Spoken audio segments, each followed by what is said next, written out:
वो बहुत ज़्यादा बुरा है। स्पेशली अगर हम बात करें इस टाइम आटे की, जो आपकी खाने पीने की अशियाँ हैं, उसी के हवाले से लोगों के जो हालात नज़र आ रहे हैं, लोग इतने परेशान हैं। यूटिलिटी स्टोर्स पे जाएं तो वहाँ पर आपको इतनी लाइंस नज़र आएंगी। वैसे ओवरऑल अगर कहीं पर आटा जो है वो दिया जा रहा है तो लोग जो है लाइनों में और एक दूसरे के साथ लड़ाई झगड़ा और अजीब सूरत हाल है। ऐसे ही है जुनेद, क्योंकि हम अगर मौजूदा सियासी सूरत हाल पे बात करें तो बहुत ही गंभीर नज़र आती है और कोई भी हम लोगों को उस हवाले से कोई बेहतरी की तरफ चीज़ें जो है ना वो नज़र नहीं आ रही। आसमा बिल्कुल दुरुस्त आपने कहा कि अपना इस टाइम जो सियासी सूरत हाल है वो तो अज़ल से ही जो है वो इसी सूरत हाल में रही है कि कभी अप एंड डाउन उसमें देखने में आता है। मगर इस टाइम जो पाकिस्तान की सबसे बड़ी जो एक डाउन सूरत हाल है वो माशी सूरत हाल है। आपने आटे की बात की, तो कल से एक ना सोशल मीडिया पर एक वीडियो चल रही है, आपने भी शायद वो देखी हो, तो मैं हमना से भी दरख्वास्त करूंगा कि मैं उनको शेयर करता हूँ और वो इसको ऑन एयर भी करें। वो एक अजीब सी है कि 4 लोग एक ट्राली से आटा उतारने में कामयाब होते हैं, एक आटे का थैला जो है, और उसके बाद उस पर वो छीना झपटी इस तरीके से करती हैं कि वो मतलब हर किसी की एक ज़रूरत है उस आटे की। अजीब दुनिया कहाँ, हाँ वो देखिए आपने, वो दुनिया कहाँ पर जा चुकी है। और पाकिस्तान के अंदर गरीब आदमी जो है, जो मजदूर आदमी है, जो दिहाड़ीदार है, जो मेहनत मुशक्क़त करके जो असल अपना जो पसीना बहा कर रोज़गार कमाने में कामयाब होता है, वो आटे का हसूल उसके लिए कितना मुश्किल है और वो किस तरह करता है। अच्छा, और आज़ाद कश्मीर में तो एक बंदे की डेथ हुई है। अब तो ये सूरत हाल होगी। अब तो आप ये देखें कि मजदूर आदमी जो सुबह अजानों के वक्त घर से निकलता है और शाम को जो है वो इशा के बाद अपने घर जाता है, अब वो सवाल उसका ये है कि क्या वो मजदूरी के लिए जाए या आटे के हसूल के लिए लाइन में लगे। अगर आटे के हसूल के लिए लाइन में लगता भी है, उसके पास तो वसाइल ही नहीं, उसके पास तो पैसे ही मौजूद नहीं है कि जिससे वो आटा खरीद सके। तो मेरा ख्याल है इस वक्त जो सूरत हाल है वो माशी सूरत हाल पाकिस्तान की बहुत अबतर है। गरीब आदमी पिस कर रह गया है। इन दो बड़ी जमातों की जानिब से, दो बड़ी जमातें जो इस पर किसी किस्म का भी कोई अपना जो सीरियसनेस जो है वो नहीं शो कर रही, मीशत के लिए कोई बात नहीं कर रहा।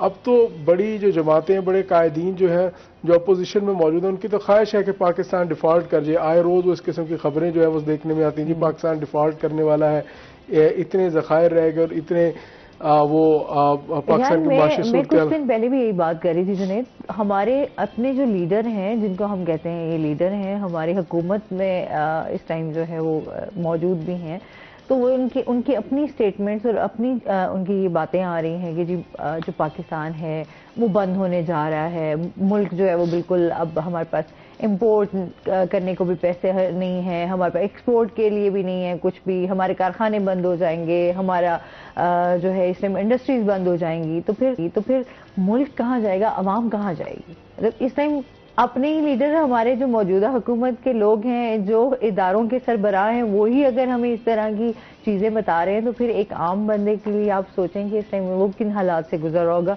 और किन परेशानियों से गुजर रहा होगा। दुरुस्त बात है आसमान। इस वक्त जो सूरत हाल है, ऐसी ऐसी तजावीज़ भी हमारे कायदीन देते हैं कि पेट्रोल जो है उसको मजीद महंगा किया जाए, बिजली का जो यूनिट है वो 100 रुपया कर दिया जाए ताकि लोग कम इस्तेमाल करें और बचत हो सके। अब ऐसी अगर लीडरशिप मौजूद होगी, हाँ चले वो तो किसी हद तक देखिए, मैं समझता हूँ कि हमारे यहाँ ना कुछ मुस्बत चीज़ों पर भी तनकीद की आदत है।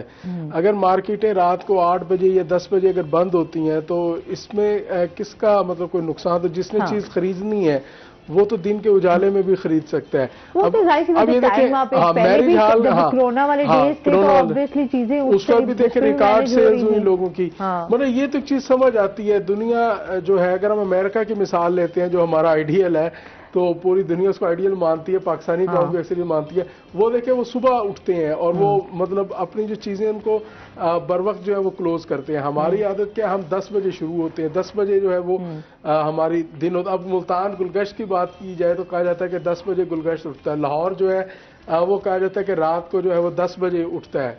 तो ये ऐसी सूरत हाल जो है ये भी नहीं होनी चाहिए। अच्छा, ये सिस्टम तो ऑलरेडी क्योंकि इतने सालों से चलता आ रहा है, अब एकदम से आप इस सिस्टम को अगर कहें चुटकी बजाकर खत्म करना चाहें, बिजली है, यही सोर्सेज जो है ये कारखानों में चलने चाहिए। हमारे कारखाने जो है वो 24 घंटे चलने चाहिए, हमारी सनदें चलनी चाहिए। मगर ये जो शॉप्स हैं, मैरिज हॉल है, अब देखिए मैरिज हॉल जब 10 बजे की पाबंदी नहीं थी तो मैरिज हॉल जो शादियां थी वो रात 2-2 बजे तक जाती थी। आप अंदाजा करें चले कम से कम 10 बजे के बाद अब लोगों को पता तो है ना कि 10 बजे लाइट्स ऑफ हो जाती है। लाइट्स ऑफ हो जाती है, ये एक अच्छी चीज है, एक अच्छी चीज। तो इसी वजह से शॉप्स की वजह से ठीक है, आर्ट ने इसको शॉप्स को भी 10 बजे तक ले जाना चाहिए, मगर इसको भी बर वक्त अगर आप इसे क्लोज करेंगे, दुकानदार भी अपने घर जाएगा, सुबह बर वक्त उठकर आएगा। इस तरह जो कस्टमर है उसको भी पता होगा कि 10 बजे या 8 बजे शॉप्स बंद होनी है, तो हमने पहले जाके खरीदारी करनी है। बिल्कुल, बाकी शॉप्स आपकी 7 बजे नमाज के बाद ही, मोस्टली लोग तो नमाज के बाद ही जाना नाश्ता करके उसके बाद शॉप अपनी ओपन कर लेना, ऐसे ही है। अभी आप सुबह 6 बजे या आप निकले, अगर वॉक पर आप जाएं तो आप देखें आपको तो अभी 6-6:30 बजे तो आपको तो कोई करियाना स्टोर नहीं खुला मिलता। नहीं, हाँ बिल्कुल ऐसे ही है, ऐसे ही है, दुकानें बंद होती हैं, शॉप आपकी तकरीबन कोई आप होगा भी तो 8 बजे, कोई 8 बजे खोल रहा होगा, कोई 9 बजे, कोई 10 बजे, मतलब ये लोगों की रूटीन है इसमें जाकर जो है। लेकिन वही बात आ जाती है कि इस टाइम जिस तरह हम आप वीडियो की बात कर रहे हैं तो वाकई वो एक हमारे लिए जो है पाकिस्तान का अलमिया है, एक लम्हा फिक्रिया भी है इस हवाले से कि लोग इस हवाले से बहुत ज़्यादा परेशान है कि अगर उनको घर के लिए खाने के लिए रोटी भी जो है वो दस्तयाब नहीं है तो उस टाइम क्या हालात होंगे, आप घर को क्या। अच्छा, फिर हम कहते हैं क्राइम बढ़ रहे हैं, लोग लूट मार कर रहे हैं, चोरी कर रहे हैं, डकैती कर रहे हैं, तो फिर जब लोगों को कुछ खाने को नहीं मिलेगा तो वो इन सूरत हाल से इन तरफ जो क्राइम है उनकी रेशो भी बढ़ती जाएगी। हमें ये देख आटे का बहरान वो कैसे है। अब मैं आपको एक चीज बताऊं, ये बहरान जो है ठीक है हमारे सैलाब की वजह से सूरत हाल जो है वो खराब, मगर ये बहरान अप्रैल में आना था जो अभी आ गया। ये पंजाब हुकूमत की नहली है या वफाक की नहली से आम आदमी मुतासर हो रहा है। अब बात की जाए आटे की, अभी कोटा सिस्टम है, राना शाहिद हसन साहब ने हमें ज्वाइन किया है जो कि मुस्लिम लीग नून के सिटी सदर भी हैं और मेयर के उम्मीदवार। शाहिद साहब के हल्के का एक मैं नाम नहीं लेता, उसको चेयरमैन का एक डेजिग्नेशन दिया आटे से मुतल्लिक, वो रातों रात करोड़पति हो गया। वो क्या था जी, कोटा सिस्टम था, वो डेली थैला लेता है और उसको दूसरी पैकिंग में तब्दील करता है और उसको महंगा करके बेचता है। उसके साथ फ्लोर मिल वाले भी शामिल है, उसके साथ जिला इंतजामिया के कुछ एहलकार भी शामिल है, कुछ पार्टियों की उसको भी सरपरस्ती भी हासिल है। तो इससे हक तो एक आम आदमी का मारा जाता है। तो ये सूरत हाल है। देखना चाहिए कि आटे बहरान का जिम्मेदार कौन है, कौन कौन इसके अंदर मुलव्वस है, नीचे से लेकर ऊपर तक लोग इसके अंदर जो है वो इस मुलव्वस है। अच्छा, इलेक्शंस की सूरत हाल पे भी थोड़ी सी जुनैद बात करेंगे। इस टाइम क्या सूरत हाल है, क्या समझते हैं इस टाइम जो हमारी सियासी जमातें हैं? खैर उनका तो हमारे यहाँ पे देखते हैं कि हर बंदा सिर्फ अपने इक़्तिदार के चक्करों में पड़ा हुआ है, मुल्क के बारे में कोई नहीं सोच रहा। क्या कहना चाहेंगे इस बारे में, इलेक्शंस के हवाले से क्या तैयारियां चल रही हैं? 2023 यकीनी तौर पर इलेक्शन का साल है। इमरान खान साहब को बहुत जल्दी थी, मेरे ख्याल से इमरान खान साहब ने थोड़ी सी जल्दी और दिखाई, तो मुझे 2023 में इलेक्शन होता नजर नहीं आ रहा। इस वक्त पाकिस्तान की जो माशी सूरत हाल है वो इलेक्शन में मुझे लगता है सबसे बड़ी रुकावट है। पाकिस्तान के पास, हमारे पास इतने पैसे ही नहीं है खजाने के अंदर कि हम इलेक्शन करवा सकें। तो अल्लाह करे पाकिस्तान के अंदर इलेक्शन का अमल होना चाहिए, जमहूरियत जो है वो चलती रहनी चाहिए। तो अगर 2023 के अंदर इलेक्शन होते हैं तो यकीनी तौर पर बहुत सी तब्दीलियां देखने में आएंगी, मगर ऐसा मुमकिन होता नजर नहीं आ रहा।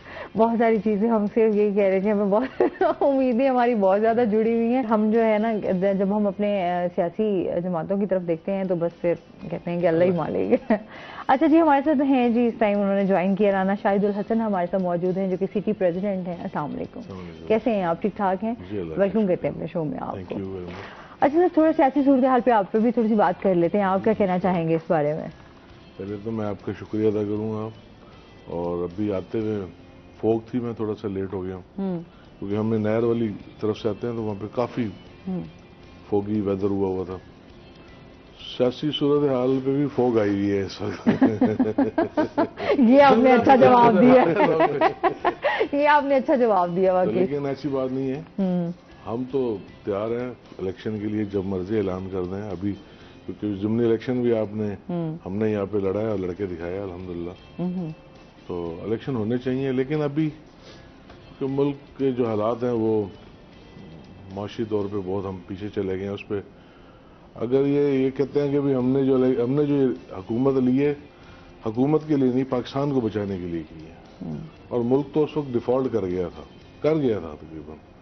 तो इंशाल्लाह हमें बड़ी उम्मीद है पाकिस्तान जो है दोबारा से। नहीं राणा साहब, अभी की स्टेटमेंट्स आ रही हैं मुल्क डिफॉल्ट कर रहा है अभी। अच्छा, आप कुछ लोग कहते हैं जी अच्छा पहले कर चुका था, क्या मतलब आप थोड़ा सा इसको क्लियर करें ना कि अभी ये चीजें चल रही हैं, मुल्क डिफॉल्ट की तरफ जा रहा है, चला गया है, कुछ आप कहते हैं कि उससे पहले जब हमने हुकूमत संभाली तब डिफॉल्ट कर चुका मैं था। आपको एक छोटी सी मिसाल देना चाहूँगा। जब पीपल्स पार्टी की हुकूमत थी उसके बाद ये मुल्क जो है अंधेरों में डूबा हुआ था। मियां मोहम्मद नवाज शरीफ आए और हमने यहाँ पर तकरीबन 20,000 मेगावाट के कारखाने लगाए और बिजली को दोबारा से इस मुल्क को हम ट्रैक पे ले आए थे अल्हम्दुलिल्लाह। और ये कहते थे हमने 100 रुपए पे भी डॉलर लेके आए हैं, और उस वक्त शेख रशीद साहब कहते थे मेरा नाम बदल देना अगर ये ले आए। लेकिन अब यहाँ हर बंदा इस वक्त, आप जैसे जुनैद कह रहा था कि हर कोई जो है अपनी सियासत कर रहा है, मुल्क के लिए कोई नहीं सोच रहा। ये हकीकत है। हमें एक टेबल पे बैठना होगा, सब बैठेंगे तो ये मुल्क बेटर होगा, अदरवाइज नहीं कर सकता। कोई एक बंदा अकेले कुल नहीं होता।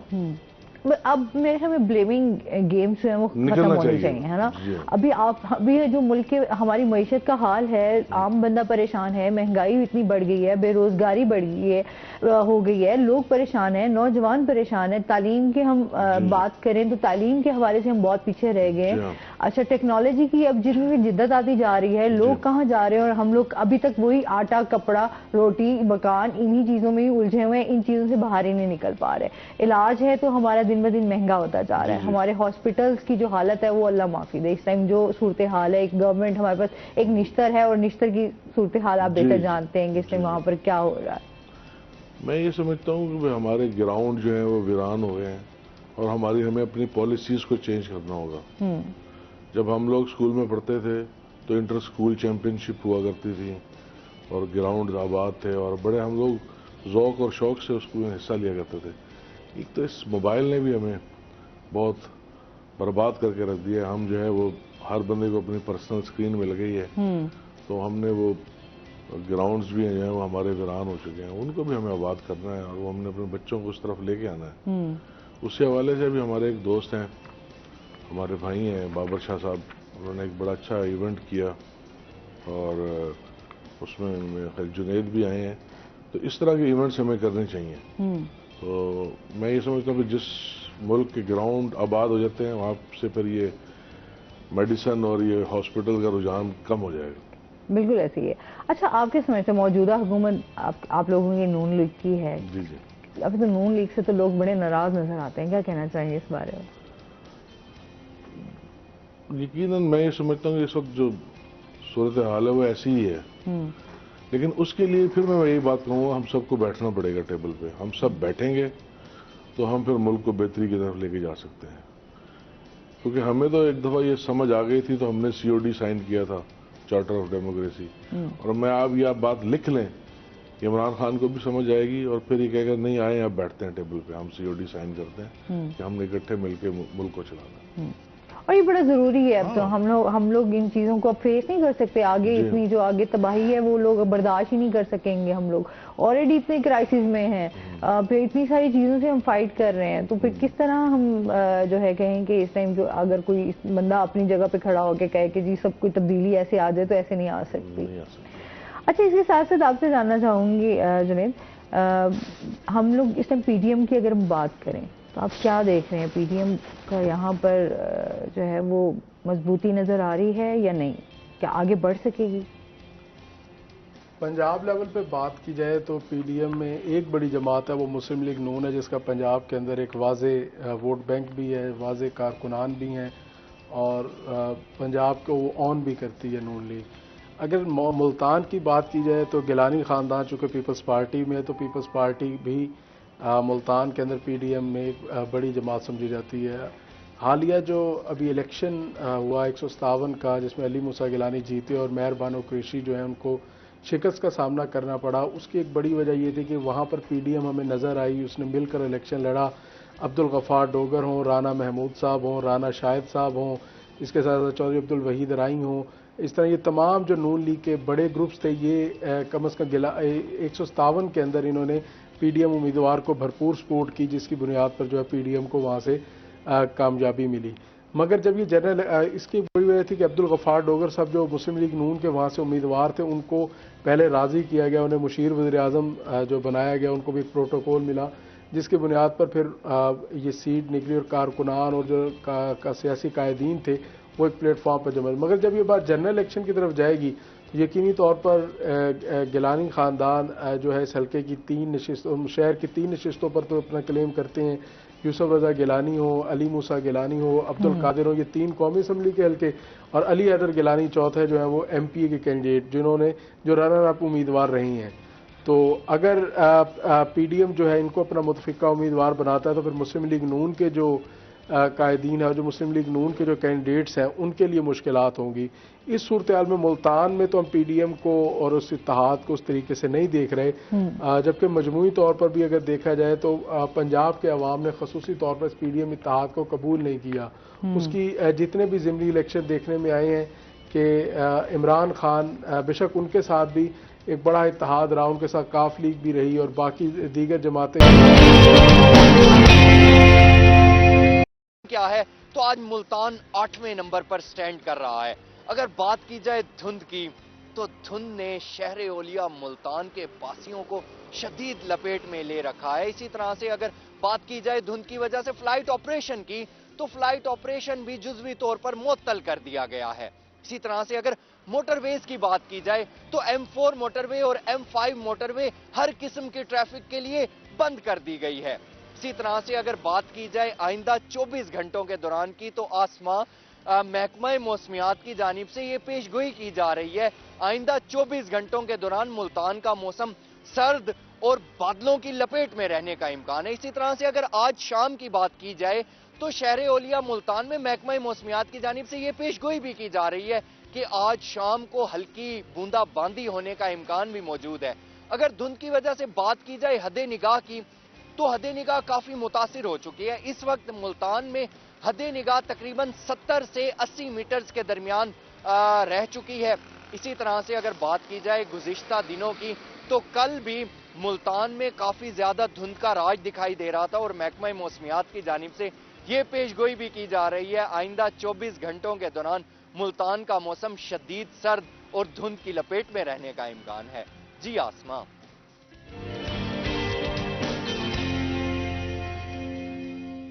बहुत शुक्रिया हसन मलिक आपका। अच्छा ठीक, धुंध की अगर हम बात करें तो वाकई इस टाइम धुंध जो है वो 2-3 दिन से तो बड़ी अच्छी खासी धुंध पड़ रही थी, लेकिन आज थोड़ी सी मेरे ख्याल में कम थी। मैं जब आते हुए थोड़ा सा जो है आपको तो मेरे ख्याल में धुंध का सामना ज्यादा करना पड़ा। ये नहर के किनारे आते हैं, एंजॉय करते हुए, एंजॉय करते हुए कैनाल नहर से गुजरे तो अब बड़ा अच्छा रोड बन गया है माशाल्लाह। तो वहाँ पे हमने बड़े काफी ग्रीनरी की है और हमारी तो ख्वाहिश थी कि वहाँ पे हम लाइट्स और उस लाहौर कैनाल की तरह की बनाए इंशाल्लाह, होप फॉर द बेस्ट। अच्छा, मुल्तान की अगर हम इस टाइम बात करें तो इस टाइम हमारे बहुत सारे मसाइल हैं। साफ पानी के इस टाइम जो है वो हमें नहीं मुयसर। अच्छा, फिर रोड्स की अगर हम बात करें तो रोड्स आपको टूट फूट का शिकार नजर आएंगे, जहाँ पर भी जाएंगे आपको रोड्स कोई मुकम्मल। सफाई के भी हवाले से हम बात करें तो उस तरीके से बस काम हुआ, लेकिन बड़ा कम। क्या कहना चाहेंगे आप? मेयर के उम्मीदवार भी हैं, जो हमारे शहर के मसाइल हैं उनको कैसे हल करेंगे और क्या समझते हैं किस तरह बेहतरी लाई जा सकती है? मैं ये समझता हूँ कि पिछले जो 3.5 साल थे पीटीआई गवर्नमेंट की, तो उन्होंने इसका सीवरेज पूरा जो निज़ाम है वो सीधा हो चुका है और वो हमें रिप्लेस करना ही करना है, बड़ा जरूरी है। हाँ, बहुत जरूरी। ये अब हम क्या कर रहे हैं, जैसे वो टायर को पंचर नहीं लगाते। अच्छा, इसके सीवरेज के मसाइल पे हम लाजमी बात करेंगे। नाज़रीन, अभी हमने जाना है ब्रेक पे, हमारे साथ रहिएगा।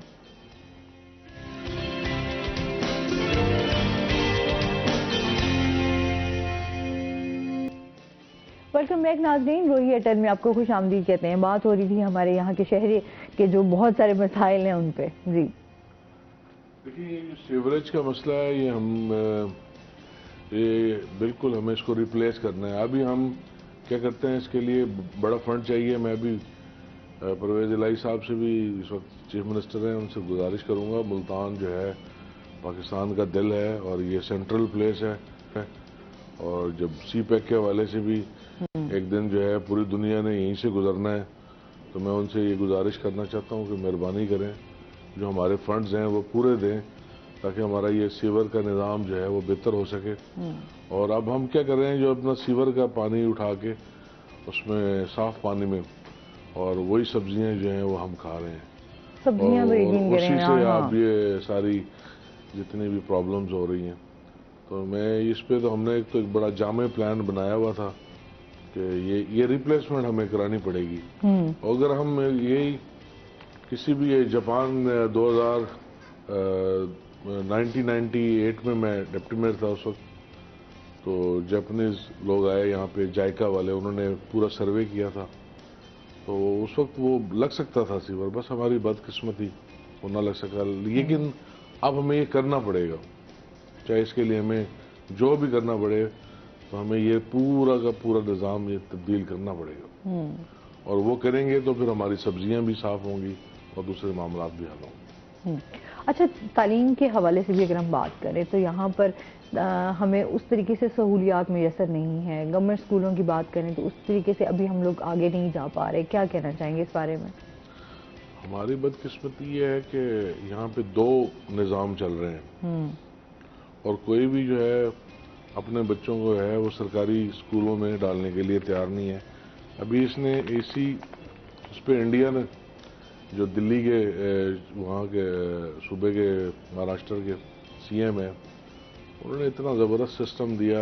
अब लोग जो है बीकन हाउस और दूसरी चीज़ें छोड़ के वहाँ के सरकारी स्कूलों में जा रहे हैं। हमें वो वाला माहौल प्रोवाइड करना पड़ेगा और वो हम करेंगे तो इंशाल्लाह उम्मीद है कि ये लोग दोबारा से, जैसे हम लोग खुद सरकारी स्कूलों में पढ़ गए हैं, वो वाले स्टैंडर्ड्स को मेंटेन करेंगे तो हम तो दुनिया को हम कंप्लीट करेंगे। टैग लग गया है कि अगर आपने अपने बच्चे का फ्यूचर अगर आपने करना है तो आपने प्राइवेट स्कूल्स में ही अपने बच्चों का एडमिशन कराना है कि वहाँ पर ही आपके बच्चों की तरबियत भी होगी और आपके बच्चों का फ्यूचर भी नजर आ सकता है।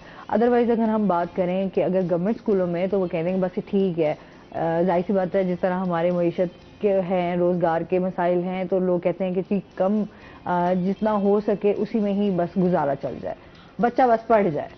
मैं ना इस हवाले से एक अब कोट करूंगा, जो हमारे अब जॉइंट चीफ ऑफ स्टाफ आए हैं ना, जनरल शाहिर शमशाद जो है, उन्होंने मीटिंग की, अपने दोस्तों को बुलाया और एक गेट टुगेदर की, टीचर्स को बुलाया अपने। सही। तो उन्होंने कहा मैंने जो है ना अपने बच्चों को जो है ना किसी बीकन हाउस में उसमें नहीं पढ़ाया, मेरे बच्चे जो है आर्मी पब्लिक स्कूल में पढ़ रहे हैं। तो वो वाला जज्बा चाहिए, वो जब हम में आ जाएगा तो इंशाल्लाह हमें उम्मीद है हम इनकी फीसों से भी बच जाएंगे और हमारे जो है ना सरकारी स्कूल भी आबाद हो जाएंगे। क्योंकि अब तो हम बात करें यूनिवर्सिटी की, आपके एक सेमेस्टर की जो है वो कहाँ आपकी जो फीसिस हैं, तो आम बंदे के लिए, आम बच्चों के लिए भी तालीम जो है वो बहुत ज़्यादा मुश्किल हो गई है। यहाँ पर जो एक कॉलेज था उसको भी यूनिवर्सिटी बना दिया गया। हम तो ये भी देख रहे हैं कि अब बहुत सारी बच्चियों को तालीम हासिल करने के लिए बड़ी मुश्किलात का सामना करना पड़ रहा है। ऐसे ही है जी। इस हवाले से मैं चाहता हूँ कि हमें नई कॉलेजेस और नए यूनिवर्सिटीज़ बनानी चाहिए। जो कॉलेजेस हैं उनको अपग्रेड करके हम यूनिवर्सिटी बना देते हैं, फिर वो कॉलेज कहाँ चला जाता है। ये बिल्कुल आपकी बात दुरुस्त है और इस पे हमें करना पड़ेगा। अल्हम्दुलिल्लाह हमें मौका मिला, हमने यहाँ पे 4 यूनिवर्सिटीज़ बनाई, 6 गर्ल्स कॉलेज बनाए, 28 नए स्कूल बनाए और अभी भी हम यही चाहते थे कि भी हम यहाँ पे वेटनरी यूनिवर्सिटी, जो हमारी यहाँ की नीड है, हम नंबर ऑफ एनिमल्स में बहुत आगे हैं लेकिन उससे जो प्रोडक्ट हासिल होती है अगर हम वो उसमें जीरो हैं। एक हॉलैंड इतना सा मुल्क है और वहाँ पे जो है ना जो नंबर ऑफ एनिमल्स हैं वो हमसे मेरे ख्याल है 10 गुना कम है, लेकिन उनके आप देखें उससे वो अपना ज़ेर मुबादला कितना कमा रहे हैं, चीज, चेडर और चॉकलेट्स, पता नहीं क्या कुछ। तो इन उस पर हमें हंगामी बुनियादों पे जाना पड़ेगा। जैसे हमने ज़रई यूनिवर्सिटी बनाई, इसकी नीड मुल्तान में थी, ये बनी हुई कहाँ थी, कराची में, फैसलाबाद में। अब वेटनरी यूनिवर्सिटी की जरूरत हमें यहाँ पे है और अल्हम्दुलिल्लाह हम बनाएंगे और इंशाल्लाह IT की भी बनाएंगे अल्हम्दुलिल्लाह।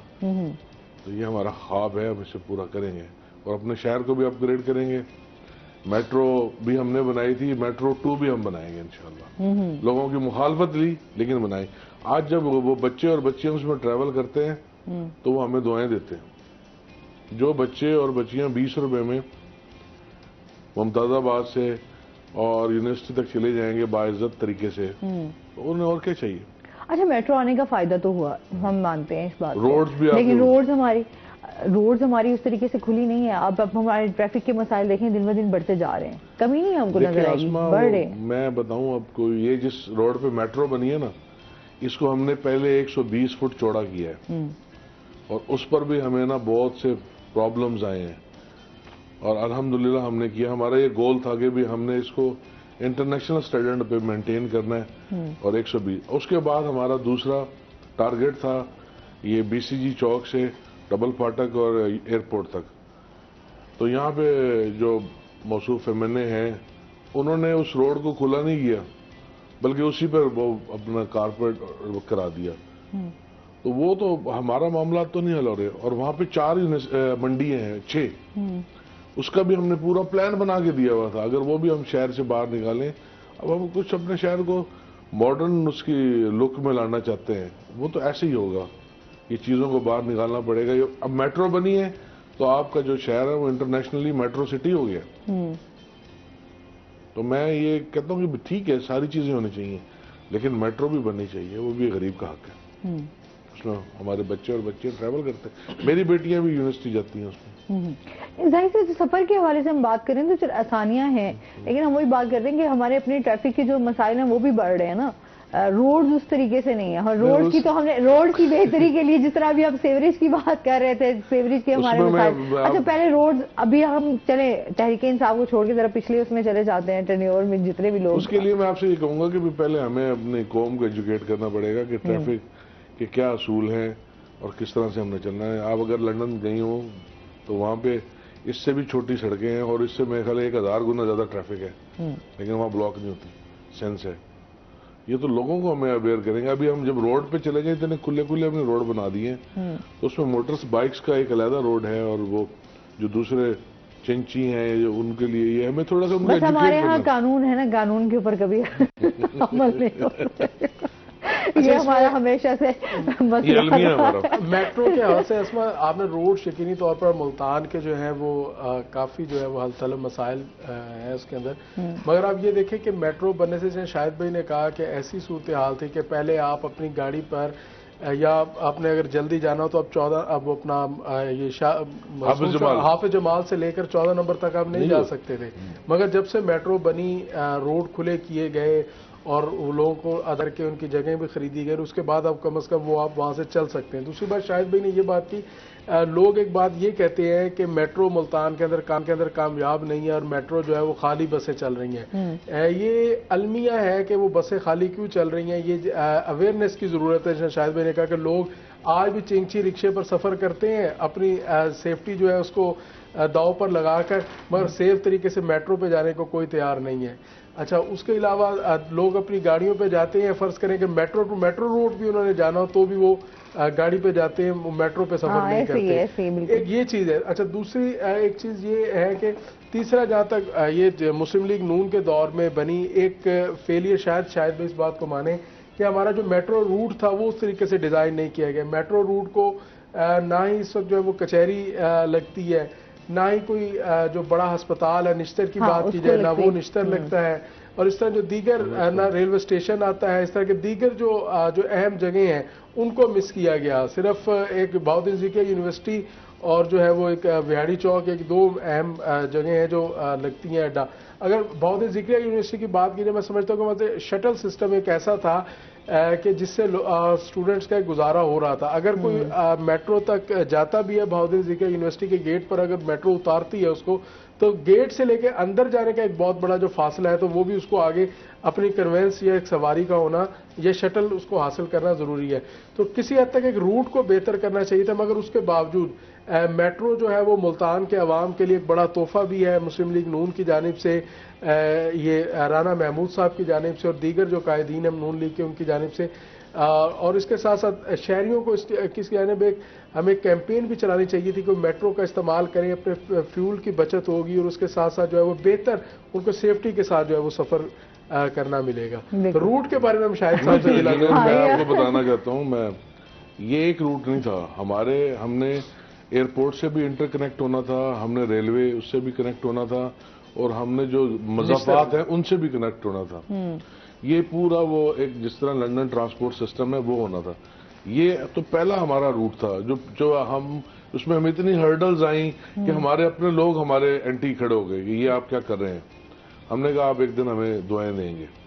ये पहला रूट ये था। उसके बाद दूसरा रूट ये बीसीजी चौक से डबल फाटक और डबल फाटक से फिर ये कचहरी और वहां से फिर ये रेलवे लाइन और उधर रेलवे लाइन से फिर ये हमने इससे कनेक्ट होना था एयरपोर्ट से। हम अल्टीमेट उसी की तरफ जा रहे थे जुनेद, लेकिन क्योंकि फंड्स की कमी, क्योंकि और पहले ये हमने रूट बनाने में हमें इतनी प्रॉब्लम्स आई, तो ये तो बनने हैं। इसी तरह से ऑरेंज ट्रेन है लाहौर की, वो एक नहीं है, वो मेरे ख्याल है 7 या 8 है। ऑरेंज है, ग्रीन है, येलो है, इस तरह से जिस तरह से थ्रू आउट वहां पे अंडरग्राउंड है वो सारा सिस्टम।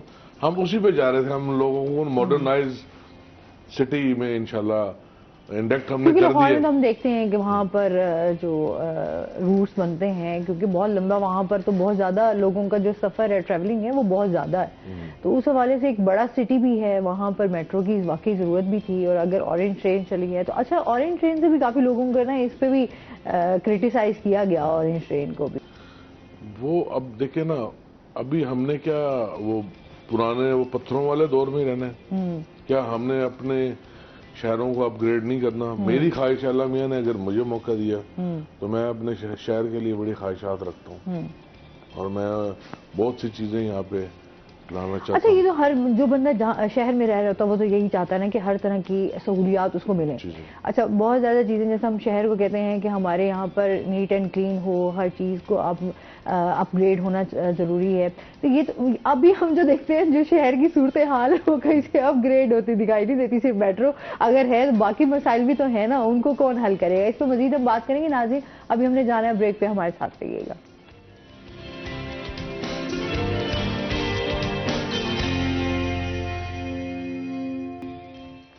वेलकम बैक नाज़रीन, रोही एयरटेल में आपको खुश आमदीद कहते हैं। चलते हैं अपने सेगमेंट की तरफ, आज के भाव।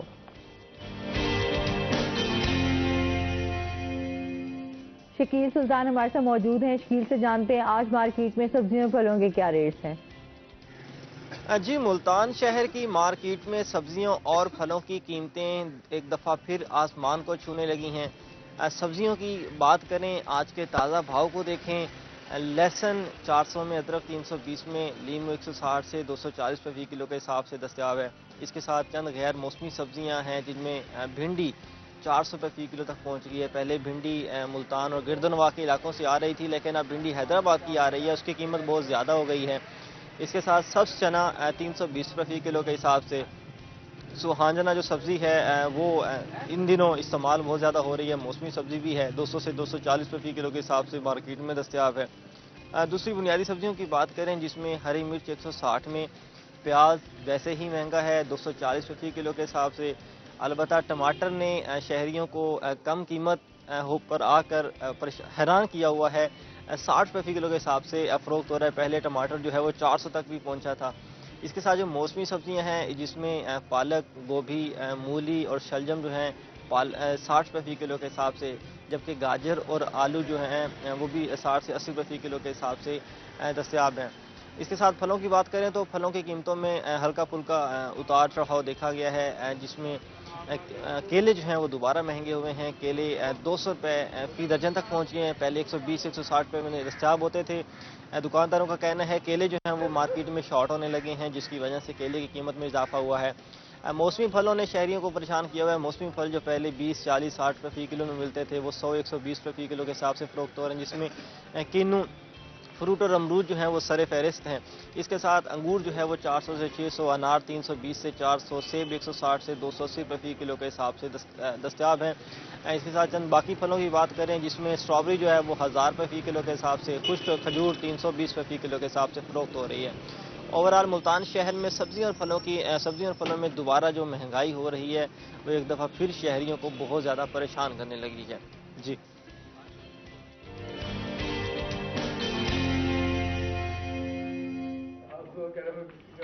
बहुत शुक्रिया शकील सुल्तान आपका।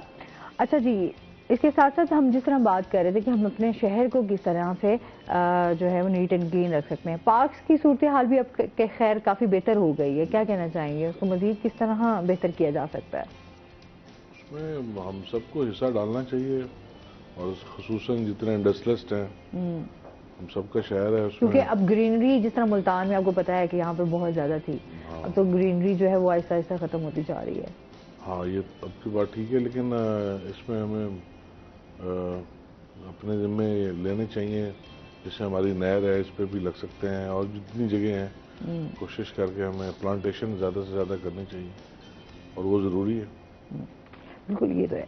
अच्छा, इसके साथ साथ आपसे जानना चाहूँगी जुनैद, जमात इस्लामी का जो है वो 31 जनवरी को जो है वो पावर शो करने का फैसला है, इस हवाले से बताइएगा।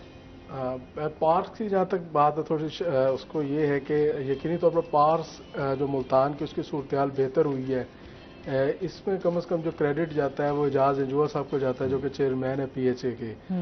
उन्होंने अपनी ज़ाती जो है इंटरेस्ट पर, और कुछ मैं जानता हूँ कुछ ऐसे अनासर भी थे जिनसे उन्होंने एक फंडिंग भी करवाई कुछ कंपनी से, जो कि पार्क्स को जो बेहतर किया, और ख़ासतौर पर मेट्रो रूट के ऊपर जो हमें ग्रीनरी नज़र आती है, ये उनका क्रेडिट है कि उन्होंने एक मेहनत के साथ काम किया। अच्छा, दूसरी बात ये 31 जनवरी को जमात इस्लामी की जानिब से मुल्तान के अंदर पावर शो का ऐलान किया गया है, चूँकि अब 2023 जो है वो इलेक्शन का साल कहा जाता है, तो इसलिए अभी से जो है सियासी हिकमत अमलियाँ शुरू हो चुकी हैं, और 31 जनवरी को मुल्तान के अंदर उनका पावर शो है। जो उनके अमीर हैं सिराजुल हक, वो मुल्तान में जलसा भी करेंगे, और उसके साथ साथ जो अपने उनके जो टिकट होल्डर्स हैं उनसे भी मुलाकात करेंगे, और जो लाहे अमल जो अपना आगे का है उसको बढ़ाएंगे। अच्छा जी, और इसके साथ मतलब आप समझ रहे हैं कि जमात इस्लामी जो है वो पावर शो करने में कामयाब हो जाएगी? मजहबी जमातों की एक क्वालिटी ये है कि उनके जलसे तो भरपूर होते हैं, उनके पास मैं समझता हूँ कि जो उनके वोटर्स जितने भी होते हैं वो सारे उनके कारकुनान होते हैं, तो उनका वोट बैंक चूंकि कारकुनान में तब्दील होता है, तो वो किसी भी किस्म का जो वो पावर शो करने में, तो नो डाउट के वो कोई भी वो फजल रहमान साहब हो, वो जमात इस्लामी हो, या दीगर मजहबी जमातें, और मजहबी जो इज्तिमात है वो देख लें कितने बड़े होते हैं, तो उनका जो टोटल वोट बैंक होता है वो सारा उनका कारकुनों पर ही बेस होता है, तो कामयाब तो हो जाएगा इसे। सर, आप क्या कहना चाहेंगे इस बारे में? नहीं, मैं यकीनन सिराजुल हक साहब की दिल से कदर करता हूँ, बहुत अच्छे इंसान हैं। ये बात ठीक है, क्राउड तो इकट्ठा कर लेते हैं, लेकिन सियासी तौर पे कोई इन्हें अच्छी कोई हिकमत अमली इख्तियार करने की ज़रूरत है, या जिस तरह के वो राइटिस्ट जमातें हैं अगर वो इकट्ठी हो जाएं, जैसे एक दफ़ा IGI बनी थी, MMA बनी थी, लेकिन इनको हम दूसरी जमातों को भी साथ लेके फिर तो शायद, अदरवाइज ये बात ठीक है, इस टाइम सबसे मुनज़्ज़म जमात जो है वो जमात इस्लामी है, वो क्राउड भी इकट्ठा कर लेंगे, लेकिन वोट नहीं देंगे, वो वोट नहीं देंगे, वोट नहीं मिलेंगे या उनको वोट नहीं मिलेंगे। सही, आप क्या कहना चाहेंगे जुनैद? हाँ, दुरुस्त बात है, मजहबी जमातों का 5% वोट था वो कम होकर 4% पे आ गया है, तो उसकी शायद मैंने दुरुस्त बात की कि मजहबी जमातें भी इतनी ज्यादा तादाद में हो गई हैं, राइटेस्ट वोट जो है वो डे बाय डे जो है वो तकसीम हो रहा है। अब राइटेस्ट वोट के मुस्लिम लीग नून का भी वोट है, मजहबी जमातों का भी वोट है, तो ये डे बाय डे जो है वो तकसीम हो रहा है और कम होता जा रहा है। तो बात दुरुस्त है, अगर ऐसा कोई इत्तेहाद बन जाता है कि जिसमें तमाम मजहबी जमातें और राइट की जितनी जमातें वो एक प्लेटफॉर्म से इलेक्शन लड़ती हैं, या कोई ऐसा इत्तेहाद बनता है, तो वो यकीनी तौर पर नाकाबिल शिकस्त तो इत्तेहाद होगा।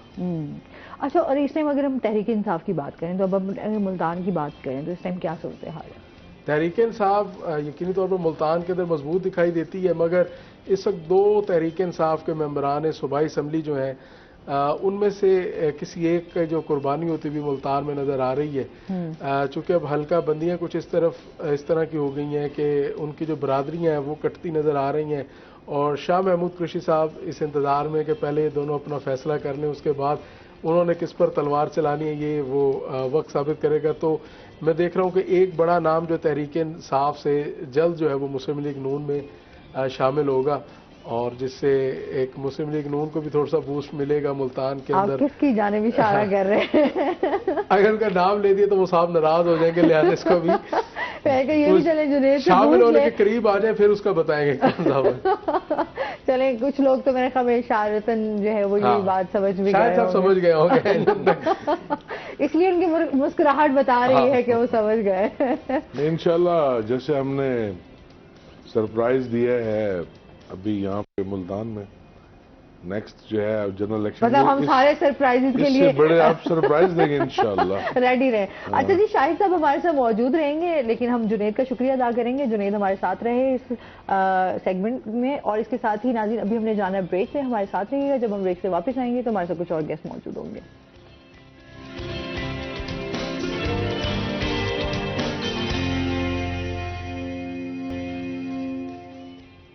वेलकम बैक नाज़रीन, रोही 10 में आपको खुश आमदीद कहते हैं। और ब्रेक के बाद हमारे साथ गेस्ट मौजूद हैं, उनका तारुफ करवा देती हूँ। आज हमारे साथ मौजूद हैं जी आसिफ रऊफ खान साहब, जो कि डायरेक्टर हैं general parks and horticulture authority. अस्सलाम वालेकुम, कैसे हैं आप? ठीक ठाक हैं? वेलकम कहते हैं अपने शो में आपको। और राना शाही साहब तो हमारे साथ मौजूद ही हैं। सर, अच्छा, इनसे बात करेंगे। आज हम जिस तरह हम पहले भी बात कर रहे थे कि शहर और पार्क्स को हम किस तरह खूबसूरत बना सकते हैं, अपने माहौल को किस तरह बेहतर कर सकते हैं, क्योंकि यहाँ पर हम देखते हैं तफरीह के हवाले से तो वहाँ सहूलियात हमें बड़ी कम नज़र आती हैं। लोगों को एंटरटेनमेंट के हवाले से बहुत सारी चीज़ों का और मुश्किलात का सामना रहता है, उस हवाले से बात करेंगे। सर, सबसे पहले तो आपके बारे में जानना चाहेंगे, आपकी यहाँ पर आप आए तो फिर हम आपको अभी मैं इनसे ब्रेक से जानी थी कि मानसेरा से आपका ताल्लुक है? जी, मानसेरा से, that is my native place, लेकिन मेरा ब्रॉट अप सारा लाहौर का है मेरा। अच्छा। तो मेरी एजुकेशन वगैरह वहीं से, फिर मेरी इंडक्शन भी सर्विस में लाहौर से ही हुई। सही। और then I am additional secretary था हाउसिंग। देन फिर अब मैं रिसेंटली मेरी पोस्टिंग हुई as a director general PHA authority में। तो इंशाल्लाह जी पूछिए आप। पार्क्स के हवाले से जैसे आपने कहा कि पार्क्स का हमारी लाइफ के साथ इतना ही उसका पिवटल रोल है जिस तरह के एक दरख्त का ऑक्सीजन देते हुए और कार्बन डाइऑक्साइड को कंज्यूम करते हुए हमारी लाइफ के साथ जैसे वो कनेक्टेड है। मैं यहाँ पे एक बात बताता चलूँ कि पार्क्स की इम्पोर्टेंस के हवाले से ये है कि नाउ पार्क्स में be treated as an hospital. अब पार्क्स को आप हॉस्पिटल ट्रीट करेंगे क्योंकि जितने पेशेंट्स की शुगर, ब्लड प्रेशर और बीमारी जो दूसरी बीमारी हैं वो जितनी पार्क्स में वो अपनी वो हील अप होती हैं, अदरवाइज आप देखेंगे हॉस्पिटल में नहीं होती। शुगर पेशेंट की जब तक वॉक ना हो, ब्लड प्रेशर वाले की जब तक वॉक ना हो, इसी तरह डिफरेंट डिजीजेस के समझे हैं। हाँ। वो आपकी फिजिकल एक्सर्शन जो है वो पार्क है। अगर वो माहौल आपके लिए कंजीनियल नहीं है, वो प्लेजेंट नहीं है, वहाँ पे आपके ट्रैक अच्छे नहीं है, आपकी प्लेजेंटनेस नहीं है, आपके दरख्त और पौधे जो है वो मुरझाए हुए हैं, घास नहीं है, तो देन ये ना इसका मतलब है कि हम ह्यूमैनिटी को सर्व नहीं कर रहे। बिल्कुल, इस पर मजीद भी हम आपसे जानेंगे। अच्छा राना साहब, आपसे जानना चाहूंगी, इस टाइम जो हम मेन इशू से इस टाइम जो हम गुजर रहे हैं वो है इस टाइम आटे का बहरान। क्या कहना चाहेंगे? इस टाइम एक आम बंदे के लिए रोटी जो है वो बड़ी मुश्किल हो गई है। लोग जो है वो कहते हैं पहले हम निकलते थे रोजगार के हसूल के लिए, अब आप निकलते हैं आटा को हासिल करने के लिए। क्या कहना चाहेंगे इस बारे में? नहीं, इंशाल्लाह ये अब मामला सॉल्व होने की तरफ जा रहे हैं और गंदम भी आ रही है, इंपोर्ट की इजाज़त भी मिल गई है और मैं समझता हूँ कि चंद दिनों में आटा बहुत नीचे आ जाएगा। अब देखें कई लोगों की इसी वजह से एक चीना चिपड़ी में लोग, अच्छा एक के पास अगर किसी ने एक हासिल कर लिया, अभी वीडियो भी चल रही है, साथ साथ लोग देख भी रहे होंगे कि लोगों के बड़े बुरे हालात हैं, एक आटा करने के लिए लोग मर रहे हैं। मैं आपको एक मिसाल देना चाहूँगा। 2010 में आई वॉज इन टोक्यो, वहाँ पे सुनामी आया और वो दरम बरम हो गया, पूरा शहर जो है उसका निज़ाम दरम बरम, और इसी तरह से भगदड़ मच गई।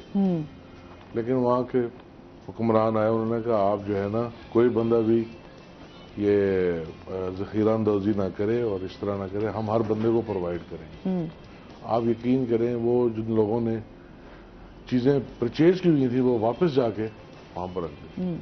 तो ये हमें एजुकेट करने की जरूरत है। मैं नहीं समझता कि भाई इतना कोई बहरान है और उस तरह के हालात हैं, तो हमें तो नेशन पहले बनना पड़ेगा, नेशन बनाना पड़ेगा और वो हमें उसमें सबको अपना किरदार अदा करना पड़ेगा। जब वो नेशन बन जाएंगे तो फिर हम, अमेरिका को भी उन्होंने वहां से इमदाद के जो जहाज भेजे थे उसको रिफ्यूल करके वापस भेज दिया था कि सॉरी हमें नहीं चाहिए, थैंक यू। तो हमें ये चीजें तो हमें भी। अच्छा, ये तो हमारे यहाँ पे रहता ना कि कभी हम लिख रहे हैं कि आटे का बहरान है, कभी चीनी का, कभी घी का, कभी ऑयल का।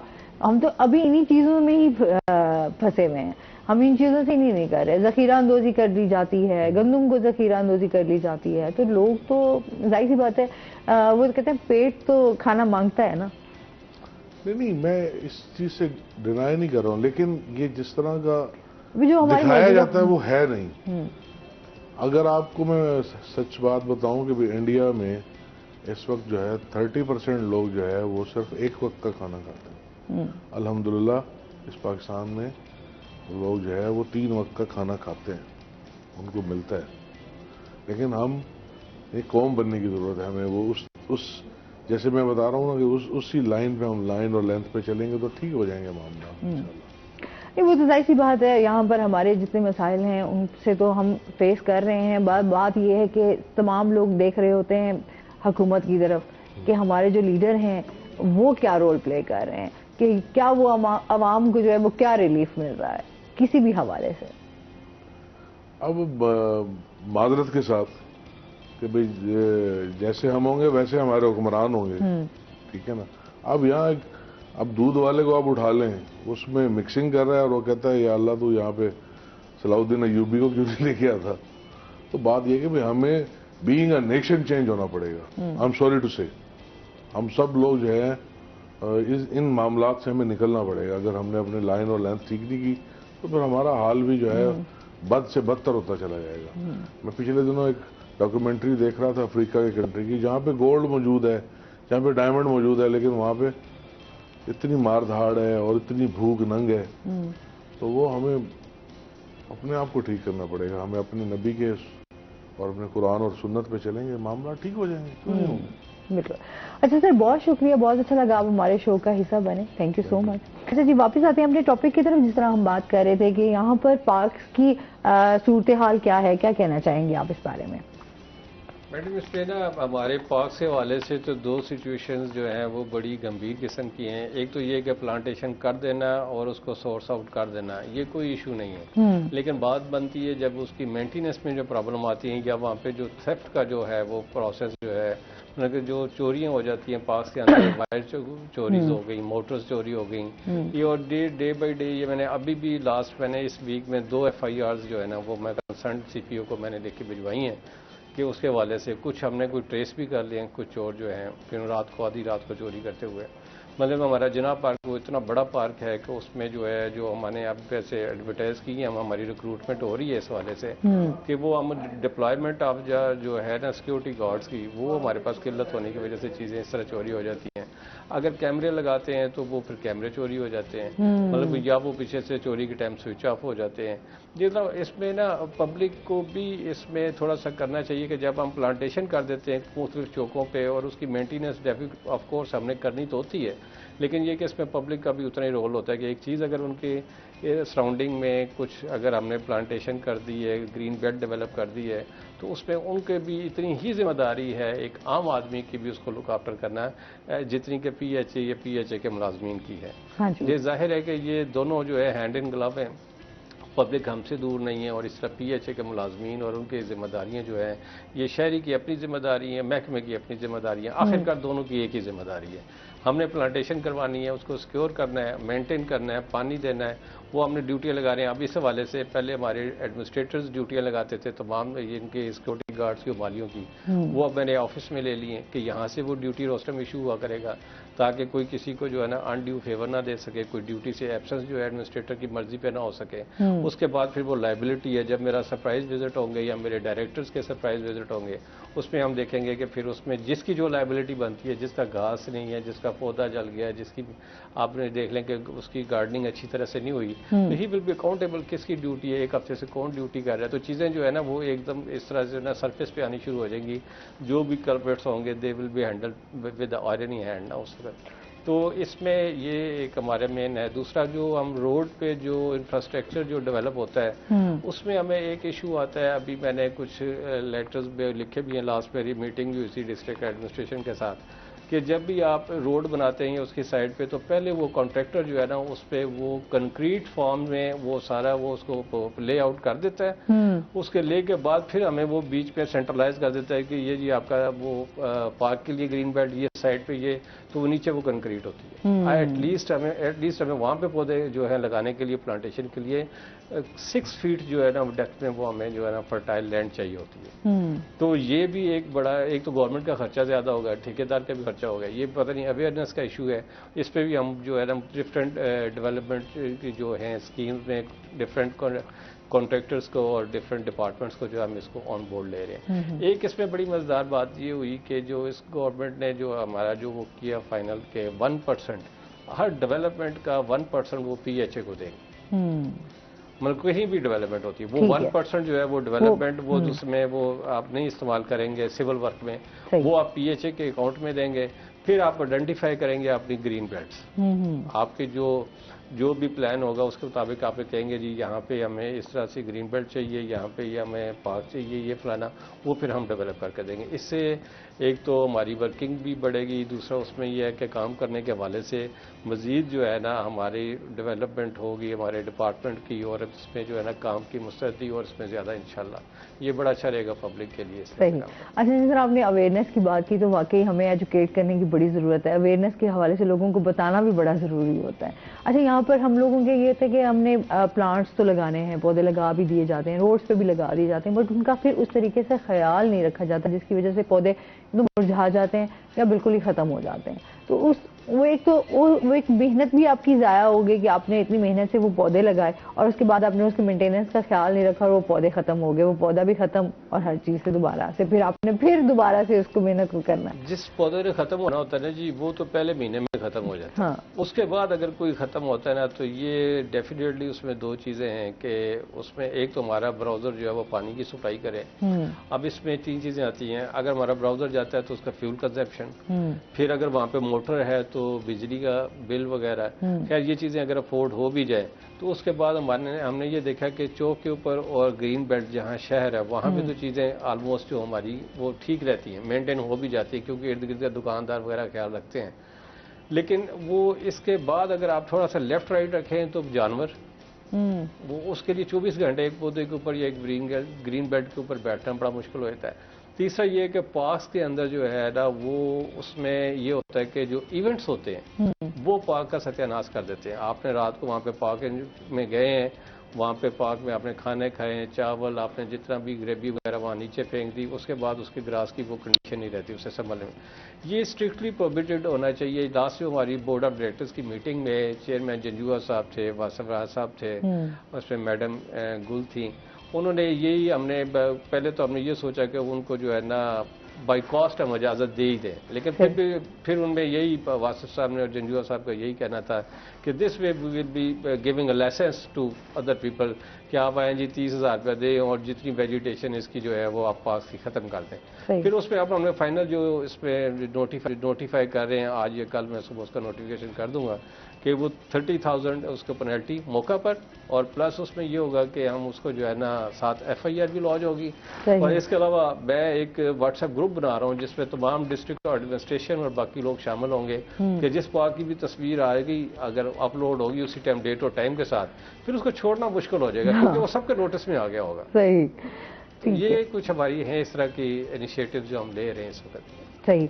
अच्छा, आपके क्या प्लान है? आप क्या समझते हैं PHA को इस टाइम की मसाइल का सामना करना पड़ेगा? क्योंकि अक्सर हम बात कर रहे हैं, इजाज़ जंजुआ साहब भी हमारे पास आते हैं, उनकी भी बड़ी एफर्ट्स हैं इसको मुल्तान के हवाले से उनको खूबसूरत बनाने में भी। आप भी माशाल्लाह आए हैं तो बहुत सारे प्लान भी लेकर आए होंगे इसको बेहतर बनाने के लिए। क्या समझते हैं, क्या मसाइल हैं? पहले उनको हल करना ज़रूरी है।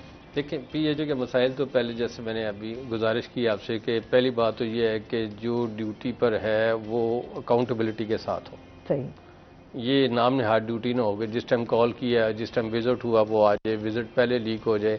जिसकी ड्यूटी है उसकी ड्यूटी अकाउंटेबिलिटी के साथ होनी चाहिए कि उससे जवाबदेह होना चाहिए कि हाँ भी मेरी अगर एक हफ्ते एक माह के लिए यहाँ ड्यूटी है, यहाँ पे हर चीज़ का मैं जिम्मेदार हूँ। चोरी भी हुई सिक्योरिटी गार्ड को तो या सिक्योरिटी कंपनी तक मैं इस चीज़ को लेके जाऊँगा कि जिसने वो हमें जो वो प्रोवाइड की हुआ वो है सिक्योरिटी गार्ड। तो इसके हवाले से तो मैं इंश्योर करना है कि अकाउंटेबिलिटी जो है इससे एस्केप ना हो, तो हमारी चीज़ें जो है ना काफ़ी अच्छी हो जाएंगी। बाकी इसमें बजट का इशू नहीं है क्योंकि 1% आपने देना है, 1% हमने आप पे लगाना है। उसमें 12% जो है वो 12% जो वो हमारा वो होगा सर्विस चार्जेस होंगे, तो बाकी हम सारा उन्हीं के ऊपर लगा देंगे जो डिपार्टमेंट हमें 1% देगा। इसके अलावा जहाँ तक पास की मेंटेनेंस है, आउटसोर्सेज के हवाले से, ऑक्शन के हवाले से, वो चीज़ें हमारी माशाल्लाह इस वक्त जो है वो ऐसा इशू नहीं। हमारे सिर्फ 2 इशूज़ आ रहे हैं, एक अकाउंटेबिलिटी का और एक चोरी का। थेफ्ट हमसे नहीं रुक रही, इसी 2-3 हफ्ते में फिर हमारी कोई बिजली की तारें भी चोरी हुई हैं, वो भी चोरी हुई हैं। अब यूनियन जो है वो 2 हिस्सों में डिवाइड थी, वो भी मुझे थोड़ा सा था कि कहीं वही आपस में एक दूसरे को जिसकी उनको मैंने एक टेबल पे ले आया, उन्हें बताया कि पीएचए जो है that is like a family, आपके बच्चों ने ही इसी में से साथ में करना है। ये ना हो कि बाकी स्टील मिल की तरह, पीआईए की तरह, पंजाब अर्बन ट्रांसपोर्ट की तरह अगर हमने इसी तरह यूनियन में हिस्सा लेते हुए एक दूसरे को तमाम अखलाकियात और नॉर्म्स को इग्नोर कर दिया तो ये डिपार्टमेंट भी फिर ख़त्म हो जाएगा, इनका नाम फिर तारीख में ना होगा कि या ये क्या ये भी डिपार्टमेंट ही आउटसोर्स कर देना पड़ेगा। काफ़ी लोग हैं शहर को ब्यूटीफाई, जिस तरह सॉलिड वेस्ट मैनेजमेंट का हमने ठेका दिया, ये भी किसी को दे देंगे। तो बात उन्हें समझ आई है कि ये उनका जीना मरना जिस अदारे से उनका रिज़्क है, बच्चों की उसकी है वो मुआशी उनकी जो कंडीशन है वो इसी डिपार्टमेंट के साथ है। अगर ये डिपार्टमेंट नहीं है तो दे विल स्टैंड नो मोर, और वो कहाँ खड़े होंगे, उनके बच्चे कहाँ खड़े होंगे, उनकी एजुकेशन कहाँ होगी। इसलिए जहाँ से आपको रिज़्क मिल रहा हो वहाँ पे उस डिपार्टमेंट की इज्जत ज़रूर करनी चाहिए और उसको कुछ देना चाहिए। बिल्कुल ऐसे ही है। अच्छा, हम ये समझते हैं मुलाजमीन का हमेशा एहतजाज रहता है, तो वो क्या डिमांड जी, ये मुलाजमीन का एक एहतजाज के हवाले से बड़ा जेन्युइन एहतजाज था उनका कि आप पीएचए उनको अलाउंस मिल रहा है, पीएचए लाहौर के नाम से पीएचए अलाउंस मिल रहा है, एलडीए का अलाउंस मिल रहा है उन्हें, यहाँ पे हमारे एमडीए का अलाउंस था और वो काफ़ी परसेंटेज हम इन्हें दे रहे थे 25% पीएचए का अलाउंस। इनकी ये ख्वाहिश थी कि इनको 50 कर दिया जाए। तो जैसे पहले दिन मैं आया हूँ, जैसे वेलकम किया तो इनकी यही फरमाइश थी कि हमारा अलाउंस जो है ना वो 25 से 50 किया जाए, जैसे पैरेलल दूसरों की एनालॉजी पे मैं किया जाए। तो वो डेफिनेटली फिर जो है ना इस बोर्ड के डायरेक्टर में वो मैंने एजेंडा रखा। जंजुआ साहब का थोड़ा सा था लेकिन जंजुआ साहब ने भी उस पर एग्री किया फाइनली, वासिफ साहब ने, मैडम गुल ने, तमाम बोर्ड के मेंबर्स जो हैं, डॉक्टर मुकीर साहब, डॉक्टर शाजिया और जितने हमारे डिस्ट्रिक्ट एडमिनिस्ट्रेशन के रिप्रेजेंटेटिव थे, फाइनली इनका हमने 25 से 50 कर दिया। Now they are very happy, लेकिन subject to the condition. Last में मेरा उनसे एड्रेस हो रहा था कि आप मुझे काम करके दें, मैंने आपको अनाउंस कर दिया। सही नहीं, ये तो जाहिर सी बात है, अगर आपने उनकी डिमांड तो आपकी जो डिमांड है वो आपने काम लेना है तो वो भी मैंने 2 चीजें लेनी है, एक चोरी ना हो और एक मेंटेनेंस, बस इसके अलावा मेरा कोई लगाना काम मेरा है, मेंटेनेंस मैंने इनसे करवानी है। और ये कि जिसकी रिटर्न ड्यूटी जहाँ पे होगी फिर उसके जो है ना उसकी जॉब एट स्टेक होगी अगर मेरे पौधे एट स्टेक होंगे तो। सही, चलेंगे, अच्छी बात है। अच्छा, ये भी बड़ा क्योंकि टीम वर्क जो है वो बड़ा जरूरी है। जी। अगर टीम वर्क नहीं है तो फिर आप कोई भी काम है वो उसको आप बेहतर तरीके से नहीं आई वाली बात तो है ही नहीं, ये तो वही वाली बात है। वी आर, मैं उन्हें ऑलरेडी कहता रहता हूँ कि we are like a family. मेरे डायरेक्टर्स जो हैं वो मेरे एक पिलर हैं। अगर मेरे डायरेक्टर्स जो हैं उनके नीचे कोई प्रॉब्लम आ रही है तो वो जो कहेंगे मैं वैसा होगा। उसमें ये है कि डायरेक्टर्स जो हैं वो अपना काम नीचे ले, मैंने डायरेक्टर से काम लेना है। बोर्ड ऑफ डायरेक्टर्स की मीटिंग के हवाले से चेयरमैन साहब से चीज़ें हो जाती हैं, जो भी हमने पॉलिसी बनानी हो 2-3 महीने बाद जब भी बोर्ड होना हो तो उनसे भी हम मुशावरत कर लेते हैं कि बताएं जी कौन सी पॉलिसी, हमारा ये प्रोग्राम है, आपका कोई प्रोग्राम है तो बताएं। वो भी इस हवाले से काफ़ी एक्टिव और काफ़ी फ्रेजाइल हैं, सही नजर आते हैं। अच्छा, इसके साथ साथ अब इस टाइम हमारे मुल्तान में कितने टोटल पार्क्स हैं जिसमें जो आप देख रहे हैं अंडर हैं आपके?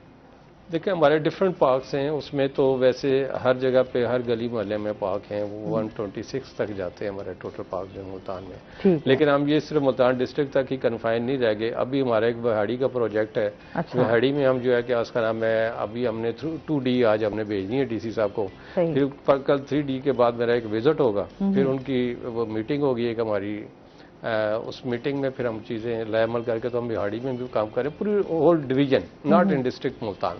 हमारा ही पीएचए एक्सटेंड करता है डिवीजन लेवल पे, और हमने जो है ना अदर डिस्ट्रिक्ट्स में भी ये काम शुरू कर दिया है और ये PHA कर रहे हैं इंशाल्लाह, और आपको इंशाल्लाह अच्छी चीज़ें नज़र आएंगी होपफुली।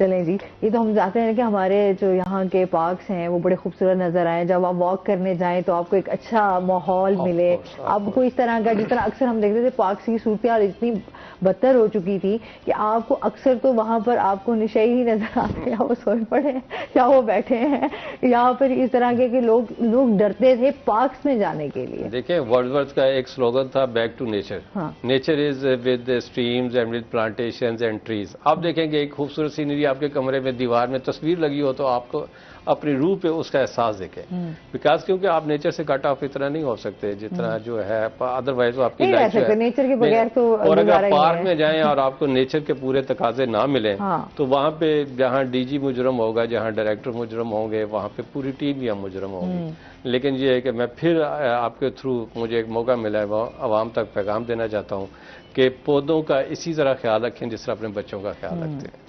और जहाँ तक कोई कंप्लेंट हो, मतलब फ़र्ज़ करें मैं पार्क में जाता हूँ, वहाँ पे बूढ़ी ख़वातीन मर्द आज जैसे बताया शुगर पेशेंट आते हैं, BP वाले आते हैं, उन्होंने वाशरूम यूज़ करना होता है। वाशरूम की क्लीनलीनेस मैंने पीछे खुद जाके मुस्लिम वाशरूम विजिट किए हैं, लेकिन उसकी मेंटेनेंस नामुमकिन है। इसकी रीज़न है कौन आदमी जो वहाँ पे खड़ा होके हर टाइम जो है वो झाड़ू पकड़ के और उसकी सफाई करता रहे और पानी बहाता रहे, नामुमकिन। वो फिर मैंने ये फैसला किया कि उसको मैं ना ऑक्शन कर दूँ। अब मैंने कल तक मेरे इश्तिहार आ जाएंगे। मैंने ये भी कहा है कि 5 से 10 रुपए के से कोई फर्क नहीं पड़ता, अगर कोई वहाँ पे अगर किसी को दे किसी स्वीपर को फिक्स कर दे, हम ड्यूटी लगा दें, कम से कम वो 24 घंटे उसको साफ तो करता रहेगा, 5-10 रुपए की लालच की खातर। और ठीक है, ये होना भी चाहिए। और जब मैं अब बिल्कुल इसको आउटसोर्स कर रहा हूँ, ऑक्शन कर रहा हूँ इसकी, और ऑक्शन में ये है कि इंशाल्लाह ये जो मेंटेनेंस है ना वाशरूम की, वाशरूम के बगैर देखें आपकी वॉक भी खत्म हो जाए। आप लोग घंटा, सवा घंटा, 1.5 घंटा बैठे हैं पार्क में, वाशरूम नहीं तो खातीन बेचारे किधर जाएंगे, बच्चे किधर जाएंगे। बिल्कुल ऐसे। तो वो ये एक बड़ा वो एस्पेक्ट है जो अक्सर इग्नोर हुआ वाशरूम का पार्क्स के हवाले से। इस पे मेरा प्राइमरी फोकस है जी कि मैं जहाँ तक पौधे और ग्रीन बेल्ट के साथ, जहाँ वाशरूम नहीं है तो फिर वहाँ पे पब्लिक के लिए कोई अट्रैक्शन नहीं है, कोई एंटाइस नहीं है। अगर दे आर इन पेन और they are looking for the washrooms, और मेरे ख्याल से पार्क्स में अगर फैमिली के साथ 2 बच्चे भी अगर डिस्टर्ब है इस तरह से तो फैमिली पूरी जो है, बच्चे तो स्पेशली इस हवाले से, लेकिन फैमिली की अगर निकली है तो वो बच्चे तो हमेशा आपके साथ जाएंगे ही जाएंगे, क्योंकि उन्होंने पार्क्स में खेलना भी है। अगर वहाँ पर कुछ उनकी इंटरटेनमेंट के लिए कुछ चीजें हैं, कोई झूले वगैरह हैं, तो वो तो उसको एंजॉय करेंगे। अगर जो पेरेंट्स हैं वो वॉक कर रहे हैं तो वॉकिंग ट्रैक पे। इसलिए मजीद भी जानेंगे नाज़रीन, अभी हमने जाना ब्रेक पे, हमारे साथ रहिएगा।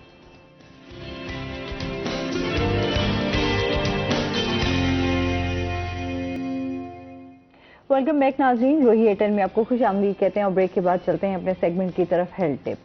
अच्छा जी, आज हम बात करने जा रहे हैं चलगोज़े पर, और आपको पता है चलगोज़े इस टाइम जो है वो निहायत महंगे हैं। अगर हम ड्राई फ्रूट्स की बात करें तो हमेशा हम बात ये करते हैं कि सर्दियों का एक बेहतरीन तोहफा है ये ड्राई फ्रूट्स। आपको जितना ये फ़ायदा देते हैं आपकी स्किन के लिए, आपकी सेहत के लिए ये बहुत अच्छे होते हैं। उसी तरीके से चलगोज़े का इस्तेमाल थोड़े कि किस तरह आपको आपकी सेहत के लिए अच्छा है। एक तो ये मैं इसमें बताऊँगी कि इसमें बहुत ज़्यादा वाइटामिन और मिनरल्स पाए जाते हैं जो आपके लिए बहुत ज़्यादा अच्छे होते हैं। कुछ चीज़ें होती हैं जो हमें लगता है ज़ाहिरी तौर पर उनकी अफादत इतनी नहीं होती, लेकिन आप जब उनकी अफादत पे जाते हैं, उनके बारे में रिसर्च करते हैं तो आपको आइडिया होता है कि वो कितना आपकी सेहत के लिए जो है वो फ़ायदेमंद है।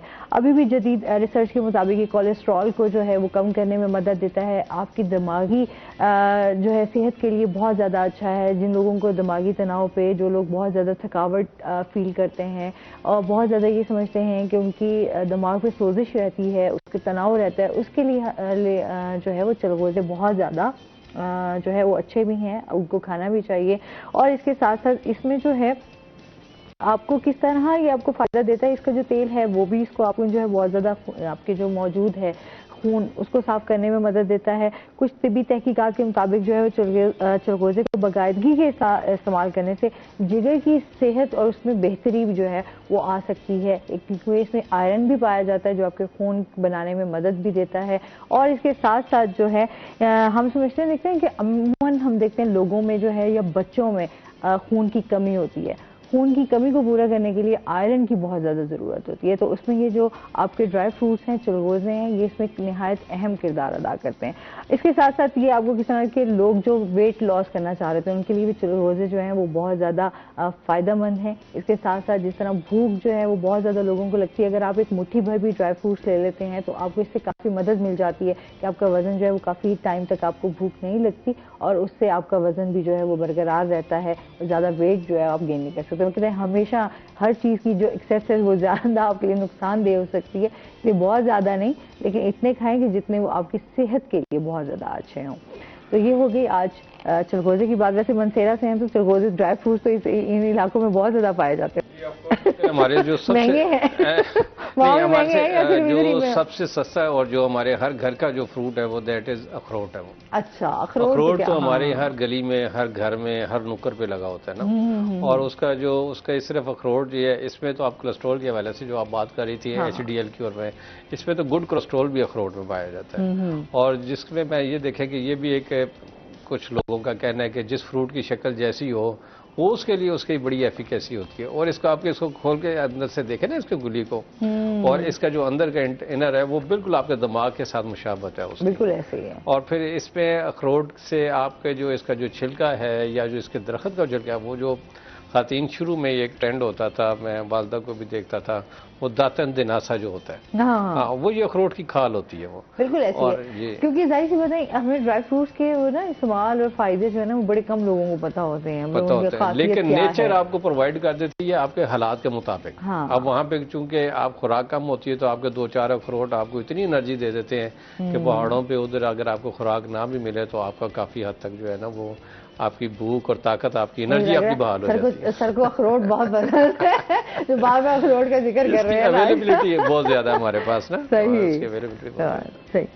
अच्छा, ये तो हो गई। और इसके साथ साथ हम जिस तरह बात कर रहे थे कि अभी कितने नए पार्क्स यहाँ पर बनाने के लिए क्या प्लान है, क्या सोचा होगा आपने? इसमें हमारे नए पार्क के वाले से तो हम डिफरेंट चौक, जिस तरह बाबर चौक हमने एस्टेब्लिश किया, अपनी बिहाड़ी चौक कर रहे हैं। इसमें पार्क्स हम बिहाड़ी में कुछ आइडेंटिफाई किए हैं, जो हमें जगह मिल जाती है। ये मिलत पार्क है, उसमें लेकरडोगर पार्क है, इसमें ये जो चीज़ें जो हम एस्टेब्लिश कर रहे हैं। और वो भी, लेकिन जितने हमारे पास हैं, मेरी प्राइमरी इंपॉर्टेंस तो ये है कि मैं सबसे पहले तो उनकी मेंटेनेंस की तरफ जाऊँ। उनके स्विंग्स वगैरह, ये आर्ट कौंसल गैलरी के साथ 4 दिन पहले एक झूला जो है वो पहले नीचे हुआ, फिर उसके बाद वो ना चोरी हो गया। वो भी मैंने FIR दी और अब विद इन 3 डेज मैंने वहाँ पे नया झूला जो है बच्चों के लिए लगा दिया, क्योंकि उसमें बड़ा रश होता है बच्चों का और उनका शाम की एक्टिविटी। इसमें तीसरी हमारी ये है कि जो इस पार्क को हमने अच्छा मेंटेन किया हुआ है, वहाँ कुछ लोग बच्चे जो हैं वो दिन के टाइम क्रिकेट खेलने आ जाते हैं, फुटबॉल खेलने आ जाते हैं, और दैट इज़ वेरी किलिंग। अब मेरी गवर्नमेंट से या हुकूमत से मैं इस वाले से भी है कि पार्क्स पे तो हम बड़ा फोकस कर रहे हैं, लेकिन बच्चों के लिए प्ले ग्राउंड नहीं है हमारे पास। हाँ, बिल्कुल ऐसे। अब वो जिस तरह बचपन आज से 20-30 ईयर्स बैक तो हर जगह पे प्ले ग्राउंड होती थी, खा हो या ना हो, ऐसे ही है। लेकिन अब तो इस तरह का माहौल है कि जब तक आप प्ले ग्राउंड हम बच्चों को नहीं देंगे तो वो मोबाइल एक्टिविटी से अव्वल तो पहले बाहर आते ही नहीं। ऐसे ही है, ठीक है। अगर वो आ भी जाए आगे, फिर उन्हें हम नहीं खेलने देते। मैं बड़ा हैवी हार्ट के साथ मुझे जो है ना कुछ बच्चों को मना करना पड़ता है कि यहाँ पे क्रिकेट कोई नहीं होगी, यहाँ पे फुटबॉल बड़े बच्चे नहीं खेलेंगे। तो उससे मैं तो अपना पार्क बचा रहा होता हूँ, लेकिन मुझे ये पता होता है कि पार्क के स्टेक पे मैं उन बच्चों की जो एनर्जी या उनके जो हेल्दी एक्टिविटी है उसको मैं किल कर रहा हूँ। ये मेरे अंदर एक अफसोस है, लेकिन मैं इसके लिए पैगाम है कि जो भी मेरे इस बात को पैगाम को सुन रहे हो वो मैक्सिमम पार्क के साथ साथ प्ले ग्राउंड भी अरेंज करें। वो ऐसे ही है। हमारे यहाँ पर ग्राउंड हैं, बच्चे क्रिकेट खेलना चाहते हैं, बच्चे फुटबॉल खेलना चाहते हैं, और थैंक्स टू अल्लाह कि अब ये ना 10-15 साल के बाद बच्चों का फिर जो है ना मोबाइल एक्टिविटी से बाहर आके अब वो प्ले करना चाहते हैं। बिल्कुल ऐसे ही है। लेकिन हम ना उन्हें गली में इजाजत देते हैं, ना हम उन्हें पार्क में इजाजत देते हैं। प्ले ग्राउंड अगर हमने कोई एक बनाया है तो वो 2-4 किलोमीटर कहाँ बचे दूर है। और अच्छा, फिर यही आ जाता है कि अच्छा पेरेंट्स के पास किसी वक्त टाइम नहीं है तो फिर किस तरह वहाँ पर जाएं, बच्चों को अकेला भी नहीं छोड़ सकते, जिस तरह के हालात हैं, चीजें हैं नहीं, वही ना बड़े मसाइल हैं जिसकी वजह से हम लोग जो है। लेकिन चलो स्ट्रीट बॉय जो है वो तो निकल ही जाता है, लेकिन हमने स्ट्रीट बॉय भी अपना खत्म कर रहे हैं। जिस तरह वो अभी मेरा एग्रीकल्चर यूनिवर्सिटी में लास्ट हमारा वो ये था कि बर्ड्स के हवाले से, कि उनकी सेफ्टी के हवाले से, कि जिस तरह बर्ड्स जो है एक्सटिंग्विश हो गए, तोता आपको नहीं मिलता, उसकी रीजंस है ना आपने फलों वाले फलदार आपने दरख्त लगाना भी छोड़ दिए। जो वो गंदम और वो बाजरा खा लेते थे वहाँ पे आपने पेस्टिसाइड और स्प्रे का ऐसा काम किया कि वो सारे जो है अब ख़त्म हो गए, नस्ल ही उनकी ख़त्म हो गई है। अब उसमें भी ये भी हमारा एक उनके साथ यूनिवर्सिटी के साथ चल रहा है, जो मेरी वीसी साहब से बात हुई थी कि हम जो है ग्रीन बेल्ट से डेवलप कर रहे हैं और इनमें साथ कुछ ऐसे पौधे लगाएं जिस तरह जामुन का है, अमरूद के पौधे हैं, जिसमें ना ये बर्ड्स आ सके। बिल्कुल। और ये फिर मैसेज आगे एक्सटेंड करते हुए फार्मर्स के साथ भी अब गवर्नमेंट लेवल पे भी ऐसी कोशिश हो रही है कि ऐसी पेस्टिसाइड जो है वो आ रही है, अब स्प्रे आ रहे हैं जिससे कि परिंदों की मौत वाक़ ना हो। वो इतना जहरीला उसको ना कर दे कि उसके साइड इफेक्ट्स वो इंसानों तक भी जाए और परिंदे भी मौके पर हलाक हो जाए। इस पे भी वो काम चल रहा है। मेरी जैसे बात हुई थी वीसी साहब से, वो पता नहीं उनके हाई लेवल पे है, लेकिन ये दो चीज़ें हैं कि जिस तरह हमें जो है ना ये अब हम ग्रीन बेल्ट को थोड़ा सा इस तरह भी लेके जा रहे हैं कि जिस पे बाकी जो परिंदों की जो हयातियात या उनकी हयात है वो भी मेंटेन हो। चहचहाहट भी सुनना बड़ी जरूरी है। That is all nature. आप देखें वर्ल्ड वर्क का कुक्कू जो है वो हमने इतना सुना समझा कि उसकी आवाज़, फिर अब इसमें इस तरन्नम में आपको जब नेचर का तरन्नम मिलता है तो फिर इसमें आपकी रूहानी जो आपको जो कामर प्लेयर और स्पिरिचुअल प्लेयर मिलती है, प्लस इसमें चीज़ें जो है वो कुछ आप देखेंगे आपको इनकी तड़प भी होती है, आप इनसे दूर हो गए तो आप डिफरेंट किस्म की साइकोलॉजिकल एरा में साइकोलॉजिकल डिजीज, ये इसलिए एक रीज़न है। अगर आप पानी के शोर के पास आप आधा घंटा बैठ के आ जाए, वो जो आपकी मेंटल थेरापी होती है उसका कोई मैच ही नहीं है। अब लोगों ने घरों में छोटे छोटे फुहारे और वो पानी का शोर सुनने के लिए, दैट इज ऑल नेचर। आप नेचर से अगर दूर हो जाएंगे तो आप अननेचुरल हो जाएंगे, अननेचुरल हो जाएंगे तो you are no more human being. Robot तो हो सकते हैं, मशीन तो हो सकते हैं, लेकिन इंसान नहीं रहते आप। अच्छा, आप क्या समझते हैं यहाँ पर हमें किस तरह के दरख्त लगाने चाहिए, किस तरह काम होना चाहिए? क्योंकि अभी हम देखते हैं ग्रीनरी की बहुत ज़्यादा ज़रूरत है। अगर मुल्तान में हम बात करें अब तो दरख्त बहुत तेज़ी से काट दिए गए यहाँ पर। अब जाहिर सी बात है एक सायादार दरख्त भी चाहिए आपको, ग्रीनरी भी चाहिए, ऑक्सीजन भी अच्छी चाहिए, ट्रैफिक के हमारे बड़े मसाइल हैं, बहुत सारी डस्ट है, लेकिन उसके साथ साथ आपको दरख्त भी चाहिए, ग्रीनरी चाहिए ताकि आप नेचर के करीब रहें। किस तरह के दरख्त लगाने चाहिए? देखें, जो लास्ट 10 साल से जो मैं एक्सपीरियंस कर रहा हूँ उसमें जो कोनू का पौधा है ना उसकी रैपिड जो ग्रोथ है और वो हम जो है डिवाइडर के बीच में लगाने से वो डिवाइडर का भी काम करते हैं, लाइट का रात को आना जाना, उसकी ग्रोथ भी एक साल में वो ठीक ठाक वो उसकी हो जाता है। इसके अलावा बाकी छोटे पौधे हैं वो खूबसूरती के लिए हैं और खजूर का बड़ा ज़्यादा ट्रेंड है काफ़ी देर से और वो लगता भी खूबसूरत है। बात तो ये है कि थोड़ी सी चीज़ें अपील भी करती है ना आपको, तो वो आपको जितनी अपील करें, आपके एस्थेटिक को जितना अपील करें चीज़ें उतनी जो है वो आपको फिर महसूस जब करती हैं तो फिर आपकी उसका इम्पैक्ट भी आप अपनी पर्सनैलिटी पे देखते हैं। तो पौधों के हवाले से ये मैंने जैसे बताया कि ये कोनू और दूसरे पौधे या वो दरेक पे बड़े परिंदे आते थे और उसकी ग्रोथ भी ठीक होती थी। वो मेरे घर में है। हाँ, उसके वो फायदे भी बड़े अब लोग बता रहे हैं, ऐसा ऐसा लोग उस तरफ जा रहे हैं। अब मैं ये कह रहा हूँ कि फलदार जामुन लगाएं, अमरूद लगाएं, दरेक लगाएं और इस तरह के पौधे जिसपे बर्ड्स भी आएँ, जिनकी ग्रोथ भी अच्छी हो और जिसमें ये है कि आप जो है ना उसको मैक्सिमम आप ब्यूटीफाई तो हमने कर दिए, छोटे छोटे इंपोर्ट करके पौधे, ये कोनू हो गया प्लस ये एरोकेरा हो गया, इन चीज़ों से, लेकिन थोड़ा सा ना दोबारा फ्रूट्स की तरफ भी जाना चाहिए। अब उस तरफ भी मैं देख रहा हूँ यूनिवर्सिटी के साथ मिलके कि हम इस पर क्या कर सकते हैं। सही। अच्छा, और इसके साथ साथ जिस तरह पार्क्स की हम बात करें वहाँ पर लोगों के हवाले से कि किस तरह उनको नीट एंड क्लीन रखा जा सकता है, ये भी बड़ा ज़रूरी है ना। ये मेंटेनेंस के साथ साथ वहाँ पर लोग जैसे आते हैं, अगर कुछ घर से खाने शाना भी बना के लाया है तो वहाँ पर बैठ के फैमिली के साथ आप खा लेते हैं, या फिर अगर आप पार्क्स में घूमने गए तो जैसे आपने खाया पिया रैपर्स वगैरह वहीं फेंके, और ये तो हमारे यहाँ बड़ा मसला है इस हवाले से कि डस्टबिन में नहीं फेंके ना, जहाँ बैठे हैं वहीं खाया पिया और वहीं फेंक दिया। लेकिन मैडम मैंने ये देखा कि पार्क में अगर आपकी डस्टबिन है ना, फर्ज करें कि आपके 6 कनाल के पार्क में अगर आपने 4-5 डस्टबिन लगा दिए ना, तो मैंने बड़ा शोर देखा कि फैमिलीज को वो उसी शॉपर में डाल के वहाँ पे जाके डालते हैं। अगर पार्क गंदा हो तो वो उनका प्रोटेस्ट होता है कि वो गंदगी ज्यादा फैलाते हैं, साफ हो तो उनका दिल करता है कि इसको साफ रखा जाए। एक बात ये भी एक रिएक्शन है पब्लिक का, एक बिहेवियर पैटर्न है जो इस तरह से पब्लिक रिएक्ट करती है। अब बात आ गई उसकी खूबसूरती कैसे की जाए। यहाँ पे एक सेंस जब तक डेवलप नहीं होती, sense of service and sense of duty. अब जब तक हर बंदा अपनी ड्यूटी से जान छुड़ाएगा उसमें खा वो एक माली हो दर्जा चाहरम का या वो डायरेक्टर जनरल हो, अगर ये अपनी ड्यूटी से अगर शिरकिंग करेंगे, उससे अगर आप जी चुराएंगे तो फिर आप समझें कि आपको उसका कोई नहीं रिवॉर्ड कोई नहीं है।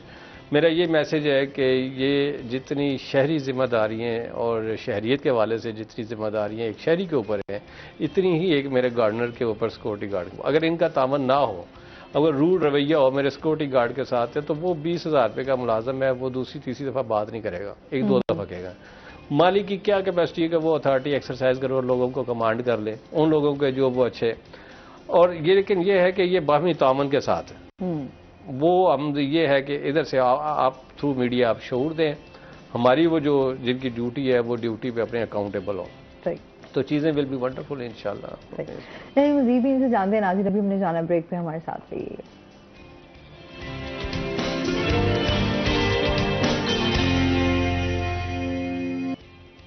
वेलकम बैक नाज़रीन, वही एयरटेल में आपको खुश आमदीद कहते हैं और चलते हैं अपने सेगमेंट की तरफ, एक दिन एक नेकी। बिस्मिल्लाहिर्रहमानिर्रहीम। कुरान मजीद में जो नेकी है इसको खैर कहा गया है और हसना कहा गया है। यानी खैर वही है जो भलाई के काम होते हैं, अच्छे काम होते हैं, और हसना जब नेकी को कहा गया तो आप खुद देख लीजिए कि हसना यानी हुस्न है। और ये जितने भी नाम हैं, महासिन, हासिन या हसन या हुसैन या मोहसिन, ये सारे नाम यहीं से ही हैं, हुसन से ही हैं।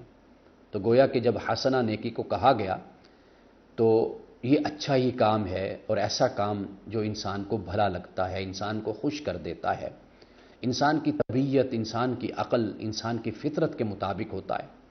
इंसान जब कोई अच्छा काम करता है तो उसको सुकून मिलता है, जिसे हम इंग्लिश में ट्रैंक्विलिटी कहते हैं, वो उसको नसीब होती है। तो ये क्यों होती है? ये नेकी है।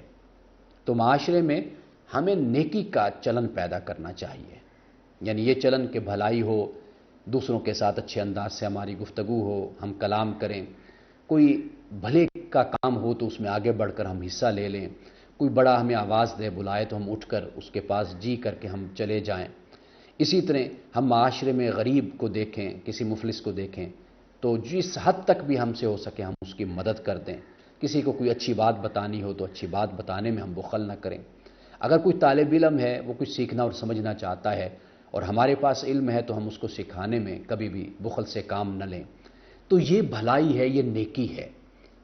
अल्लाह ताला ने कुरान पाक में खैर कहा इसको और इसको हसना कहा है।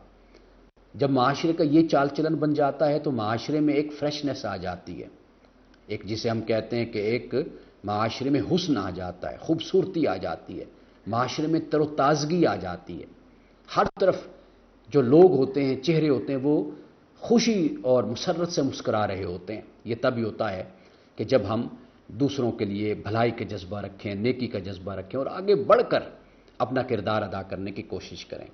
ये वो सूरत है कि आज अगर हम ये चाहते हैं कि हमारा माशरा ज़िंदा हो और हम ज़िंदा रहें तो फिर हमें नेकी और भलाई को आम करना चाहिए।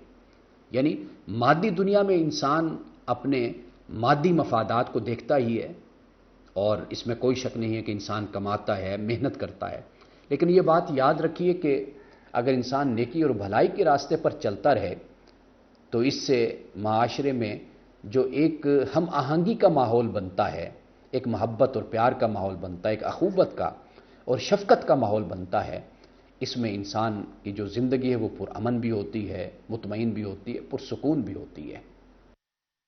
बहुत शुक्रिया अलामा साहब, हमेशा बहुत अच्छी उन्होंने बात की कि हमेशा नेकी करते रहना चाहिए और कहते हैं ना, नेकी कर और दरिया में डाल, जो आपके हिस्से की। हम गुले दाऊदी के फेस्टिवल के हवाले से भी जानना चाहेंगे, कैसा रिस्पॉन्स रहा, कैसा रहा? दैट हैड बिन वंडरफुल जी। ये गुले दाऊदी जो है ये सर्दियों में जो है इसकी लाइफ होती है 1 माह और इसको तैयार करने में हमें पूरा 1 साल लगता है। ये जापान से हमने इसका सीड जो है वो अब डिफरेंट किस्म की गुले दाऊदी, अब तो उनकी काइंड्स डिफरेंट किस्म की है, लेकिन मोस्टली हमने जापान से जो है ना वो इंपोर्ट की हुई थी।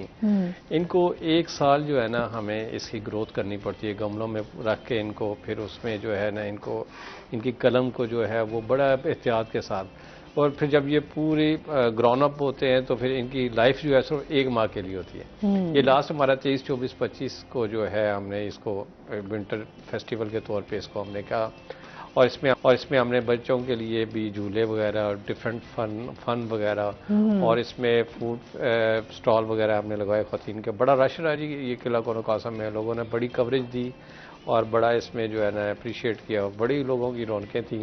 लास्ट हमने एक म्यूजिकल नाइट भी थी लास्ट डे नाइट पे हमारी, वो भी हमारी 10 बजे से या 10 बजे तक वो हमारी रही। तो लोगों ने, पब्लिक ने बड़ा एक तफरीही माहौल में और फूलों की नुमाइश को और बच्चों की एक जो है ना घर से निकल के एक अच्छे माहौल में बड़ा एंजॉय किया लोगों ने। और हमारा ये था कि हमने जिस तरह ये पौधे हैं इन पे 1 साल मेहनत की है। ये इसके एक जो प्लांट है इसकी, जो इसकी पॉट के अंदर जो प्लांट है उसकी 250 से 300 रुपये कीमत है इस वक्त मार्केट में। हमने ये 25,000 प्लांट इस तरह के तैयार किए, जिसकी कीमत तकरीबन 17.5 लाख से ऊपर जाती है। ये हमने इनकी नुमाइश की है। फिर हमने इनको मुख्तलिफ जगहों पे, चौकों पे, डिवाइडर्स के ऊपर इनको हमने फिर प्लांट भी करवाया। अच्छा, तो शहर तो पीछे फिर वो जो आपने करवाया तो उसके जो तो फिर बड़ी केयर करने की लेकिन जरूरत वो होगी उसकी या? लाइफ इतनी होती है, 10-15 दिन अच्छा। आपने देख लिया, एंजॉय कर लिए, लगे हुए, दैट इज नो मोर ना। अब हमारी तैयारी हो रही है इस वक्त, जो मार्च में जो है हमारे प्रोग्राम चल रहे हैं डिस्ट्रिक्ट एडमिनिस्ट्रेशन के साथ मिलके। इसमें डिस्ट्रिक्ट एडमिनिस्ट्रेशन कह के हम भी आपके साथ इसमें ना शामिल होंगे, तो वेलकम जी। हमने क्या, हमने टाइम अपने से कुछ ड्यूटीज असाइन कर ली हैं, जिम्मेदारियां आपस में हमने एक्सचेंज कर ली हैं। मेरा डायरेक्टर है, कंसर्न असिस्टेंट कमिश्नर है, और वो इन चीज़ों को देख रहे हैं। वो भी हमारा है प्रोग्राम इस आता है कि वो कमाल एक डिफरेंट टाइप का और डिफरेंट लेवल पे होगा। और हम कोशिश करेंगे जितना लाहौर के सोर्सेज के वाले से, लाहौर तो इसमें काफ़ी रिच है, लेकिन हम कोशिश करते हैं कि लिमिटेड सोर्सेज में हम कोशिश करेंगे कि उनके पैरेलल जो है ना कंपटीशन में आ सकें जितने जो हुए वो। अच्छा, मनसेरा की खूबसूरती हमें थोड़ी सी उसके वाले से भी बताए ना। अच्छा, आप कितनी माशाल्लाह प्योर आवाज है, हमारी प्रोड्यूसर है हमदा, वो भी ये थी क्योंकि पख्तून आप लोग ना, तो जाहिर है इतनी क्लियर उर्दू बोलना। वो मैंने बताया ना कि तो ब्रॉटअप मेरा लाहौर का था, तो मानसेरा के हवाले से मैं ये बताता चलूं कि अब जब से हजारा मोटरवे बनी है उस वक्त से आपका सफर तो काफी आसान हो गया। जिन्होंने कालाम कागान जाना हो उनके लिए भी, बालाकोट के लिए भी, और उसमें इवन के इमोशंस का भी जो है ना बैलेंस, वो अपने डिफरेंट रीजन के हवाले से वो भी बंदा एक्सरसाइज करते हुए ना वो भी ऊपर नीचे उतार चढ़ाव उसमें भी आ जाता है। बजा यहाँ पर जिस तरह ये मुल्तान में सराइकी क्योंकि बहुत ज्यादा बोली जाती है, मीठी जुबान मैंने कोशिश बड़ी की है सीखने की, लेकिन मैं वो मीठा साई के अलावा कुछ नहीं सीख सका। अच्छा, मीठा साई आ गया आपको, उसके अलावा आप नहीं सीख सकते। गैन मन वंज थोड़ी सी चीजें मुझे थोड़ा सा मैं करता हूँ रिपीट करने की ना, जब मुलाजमों को देखता हूँ बोलते हुए तो मैं दिल में रिपीट करता हूँ। मोस्टली तो सराइकी होंगे यहाँ पर, लेकिन वो ये सराइकी नहीं ना, वो मेरे सामने वो उर्दू में ही बोलते हैं। अच्छा, अगर या तो वो सराइकी में मेरे साथ बोले तो मेरा मसला हल हो जाएगा, मुझे सराइकी भी आ जाए या मैक्सिमम पंजाबी हो जाएगी। लेकिन सराइकी में वो आपस में बोलते हैं ना, तो फिर मैं रिपीट करने की कोशिश करता हूँ उन अल्फाज को कि मुझे आ जाए। नहीं, आपको फिर सराइकी समझ आ जाती है? हाँ, फिर उसमें मुझे सराइकी जो है ना वो समझ आ जाती है। लेकिन मेरा एक दोस्त है आजकल वो चुंग में है, DSP निजामी, उनकी पहली पोस्टिंग जो है ना वो एज ASI हुई थी DG खान में। उसने 5-6 माह में सराइकी समझ ली थी। अच्छा। बोलनी भी शुरू कर दी थी उसने। कुछ तो वो था भी वो लिटरेचर, उसने फिर MPhil उर्दू में भी किया, लिंग्विस्टिक में वैसे भी उसकी महारत थी। तो वो फिर ना वो कुछ लोग बड़ी जल्दी पिक कर लेते हैं, कुछ बीच पे जो है ना वो कहते हैं पेनिट्रेट ही कर जाते हैं, वो शुरू कर देते हैं। अच्छा जी, कॉलर भी हमारे साथ है। अस्सलाम वालेकुम। जी, हुमैरा है हमारे साथ, क्या कहना चाहेंगी? जी हुमैरा, क्या कहना चाहोगे? जी, मैं कहना चाहूंगी कि आपके डीजी साहब ने बहुत अच्छा काम किया है मुल्तान में। बहुत शुक्रिया। डीजी साहब से बात हो सकती है? बिल्कुल हो सकती है, बात करें आप। जी बताएं, बहन सुन रहा हूँ मैं, बताएं। मैं नहीं हूँ, मैं आपकी। अच्छा, हूँ आपकी। रोजा, क्या कहा है आपने? जी, मैं आपकी बेगम हूँ, बहन नहीं हूँ। बेगम हूँ। वो आपकी आवाज ही नहीं पहचान सके। ये तो आपने ये सरप्राइज दे दिया आपने। ड्रामा और मूवी का सीन बना दिया और आई एम ऑन एयर। तो जी बेगम साहब बताएं, आप कैसे मुखन हुई? यहाँ पे भी आप जान नहीं छोड़ती। कह रहे आप यहाँ पर भी आप देख लें भाभी। जी देख लें, सकती हैं। माशाल्लाह। ओके, यहाँ पे भी जान नहीं छोड़ जी रहे। बताएं जी, आप अगर आप तारीफ कर रही थी तो मैंने समझा कि शायद बाहर से कोई तारीफ आई है, तो मैं तो खुश हो रहा था, तो ये तो ये जी घर से तारीफ आ गई। आप बताएं, आपको पास के वाले से इशू है आपके घर के सामने? नहीं, आपको पता चलना चाहिए ना, आपके घर वाले आपसे बड़े कंसर्न है। हाँ? जी जी, ऑफकोर्स कंसर्न होना चाहिए जी, ये भी रेसिप्रोकल है ना, मैं भी तो कंसर्न हूँ आपके मुतालिक। बहुत शुक्रिया भाभी आपके कॉल करने का और इनको सरप्राइज देने का। ये लगता है जी मिली भगत है। अच्छा जी, क्योंकि जाहिर सी बात है घर वाले भी देख रहे होते हैं तो थोड़ा एक्साइटेड भी हो जाते हैं। और बहुत शुक्रिया भाभी कॉल करने का। और इसके साथ ही कोई मैसेज देना चाहें हमारे व्यूवर्स को, तमाम जो लोग देख रहे हैं? बस जी मेरा ये है कि आप पाक में, मैं एक नंबर डिस्प्ले कर रहा हूँ, वैसे मेरा नंबर भी 032168 पेंटा 5 5 दफ़ा 5। इस पर अगर मैं कॉल अटेंड न कर सकूँ तो एटलीस्ट जो है मुझे वॉइस नोट में व्हाट्सएप पे ज़रूर भेजें। जिस पार्क में कोई इरेगुलरिटी है, जिस पार्क में सफाई के हवाले से इश्यूज़ हैं, वाशरूम्स के हवाले से इश्यूज़ हैं, पानी के हवाले से इश्यूज़ हैं, वो मुझे ज़रूर बताएं। और जितनी चीज़ें आपके नॉलेज में हैं, क्योंकि मैं ग्रास रूट लेवल पे तो इतना नहीं जा सकता जितनी पब्लिक होती है, कोशिश होती है, क्योंकि मेरा विज़िट जो है वो जो खुफिया विज़िट्स हैं वो होते हैं, तो उसमें मैं चीज़ें कुछ सामने आ जाती हैं। अदरवाइज़ तो ये है कि पहले पता चल जाता है, खा मेरे ड्राइवर से या मेरे गनमैन से पता चल जाए कि साहब इधर विज़िट कर रहे हैं, तो चीज़ें मैनेज हो जाती हैं। तो आपसे है कि आप भी कोई भी इरेगुलरिटी देखें, कोई भी चीज़ें देखें, वो एक तो वो मेरे नोटिस में दें, और फिर दूसरा ये कि मेरा अब मैंने व्हाट्सएप ऐसा डेवलप किया अपने डायरेक्टर्स और टीम के साथ कि मैं व्हाट्सएप पे रात को 12 बजे भी जो है उन्हें ऑनलाइन ले रहा होता हूँ, मैसेज ड्रॉप कर रहा होता हूँ, उसके जवाब ले रहा होता हूँ। ठीक है तो सर, बहुत शुक्रिया, बहुत शुक्रिया। शुक्रिया। और इसके साथ ही नाज़रीन, आज का प्रोग्राम यहीं पर खत्म हुआ। अपना बहुत सारा ख्याल रखिएगा, दुआ में याद रखिएगा। इंशाल्लाह जिंदगी ने साथ दिया तो सुबह आपसे फिर मुलाकात होगी। अल्लाह हाफिज़।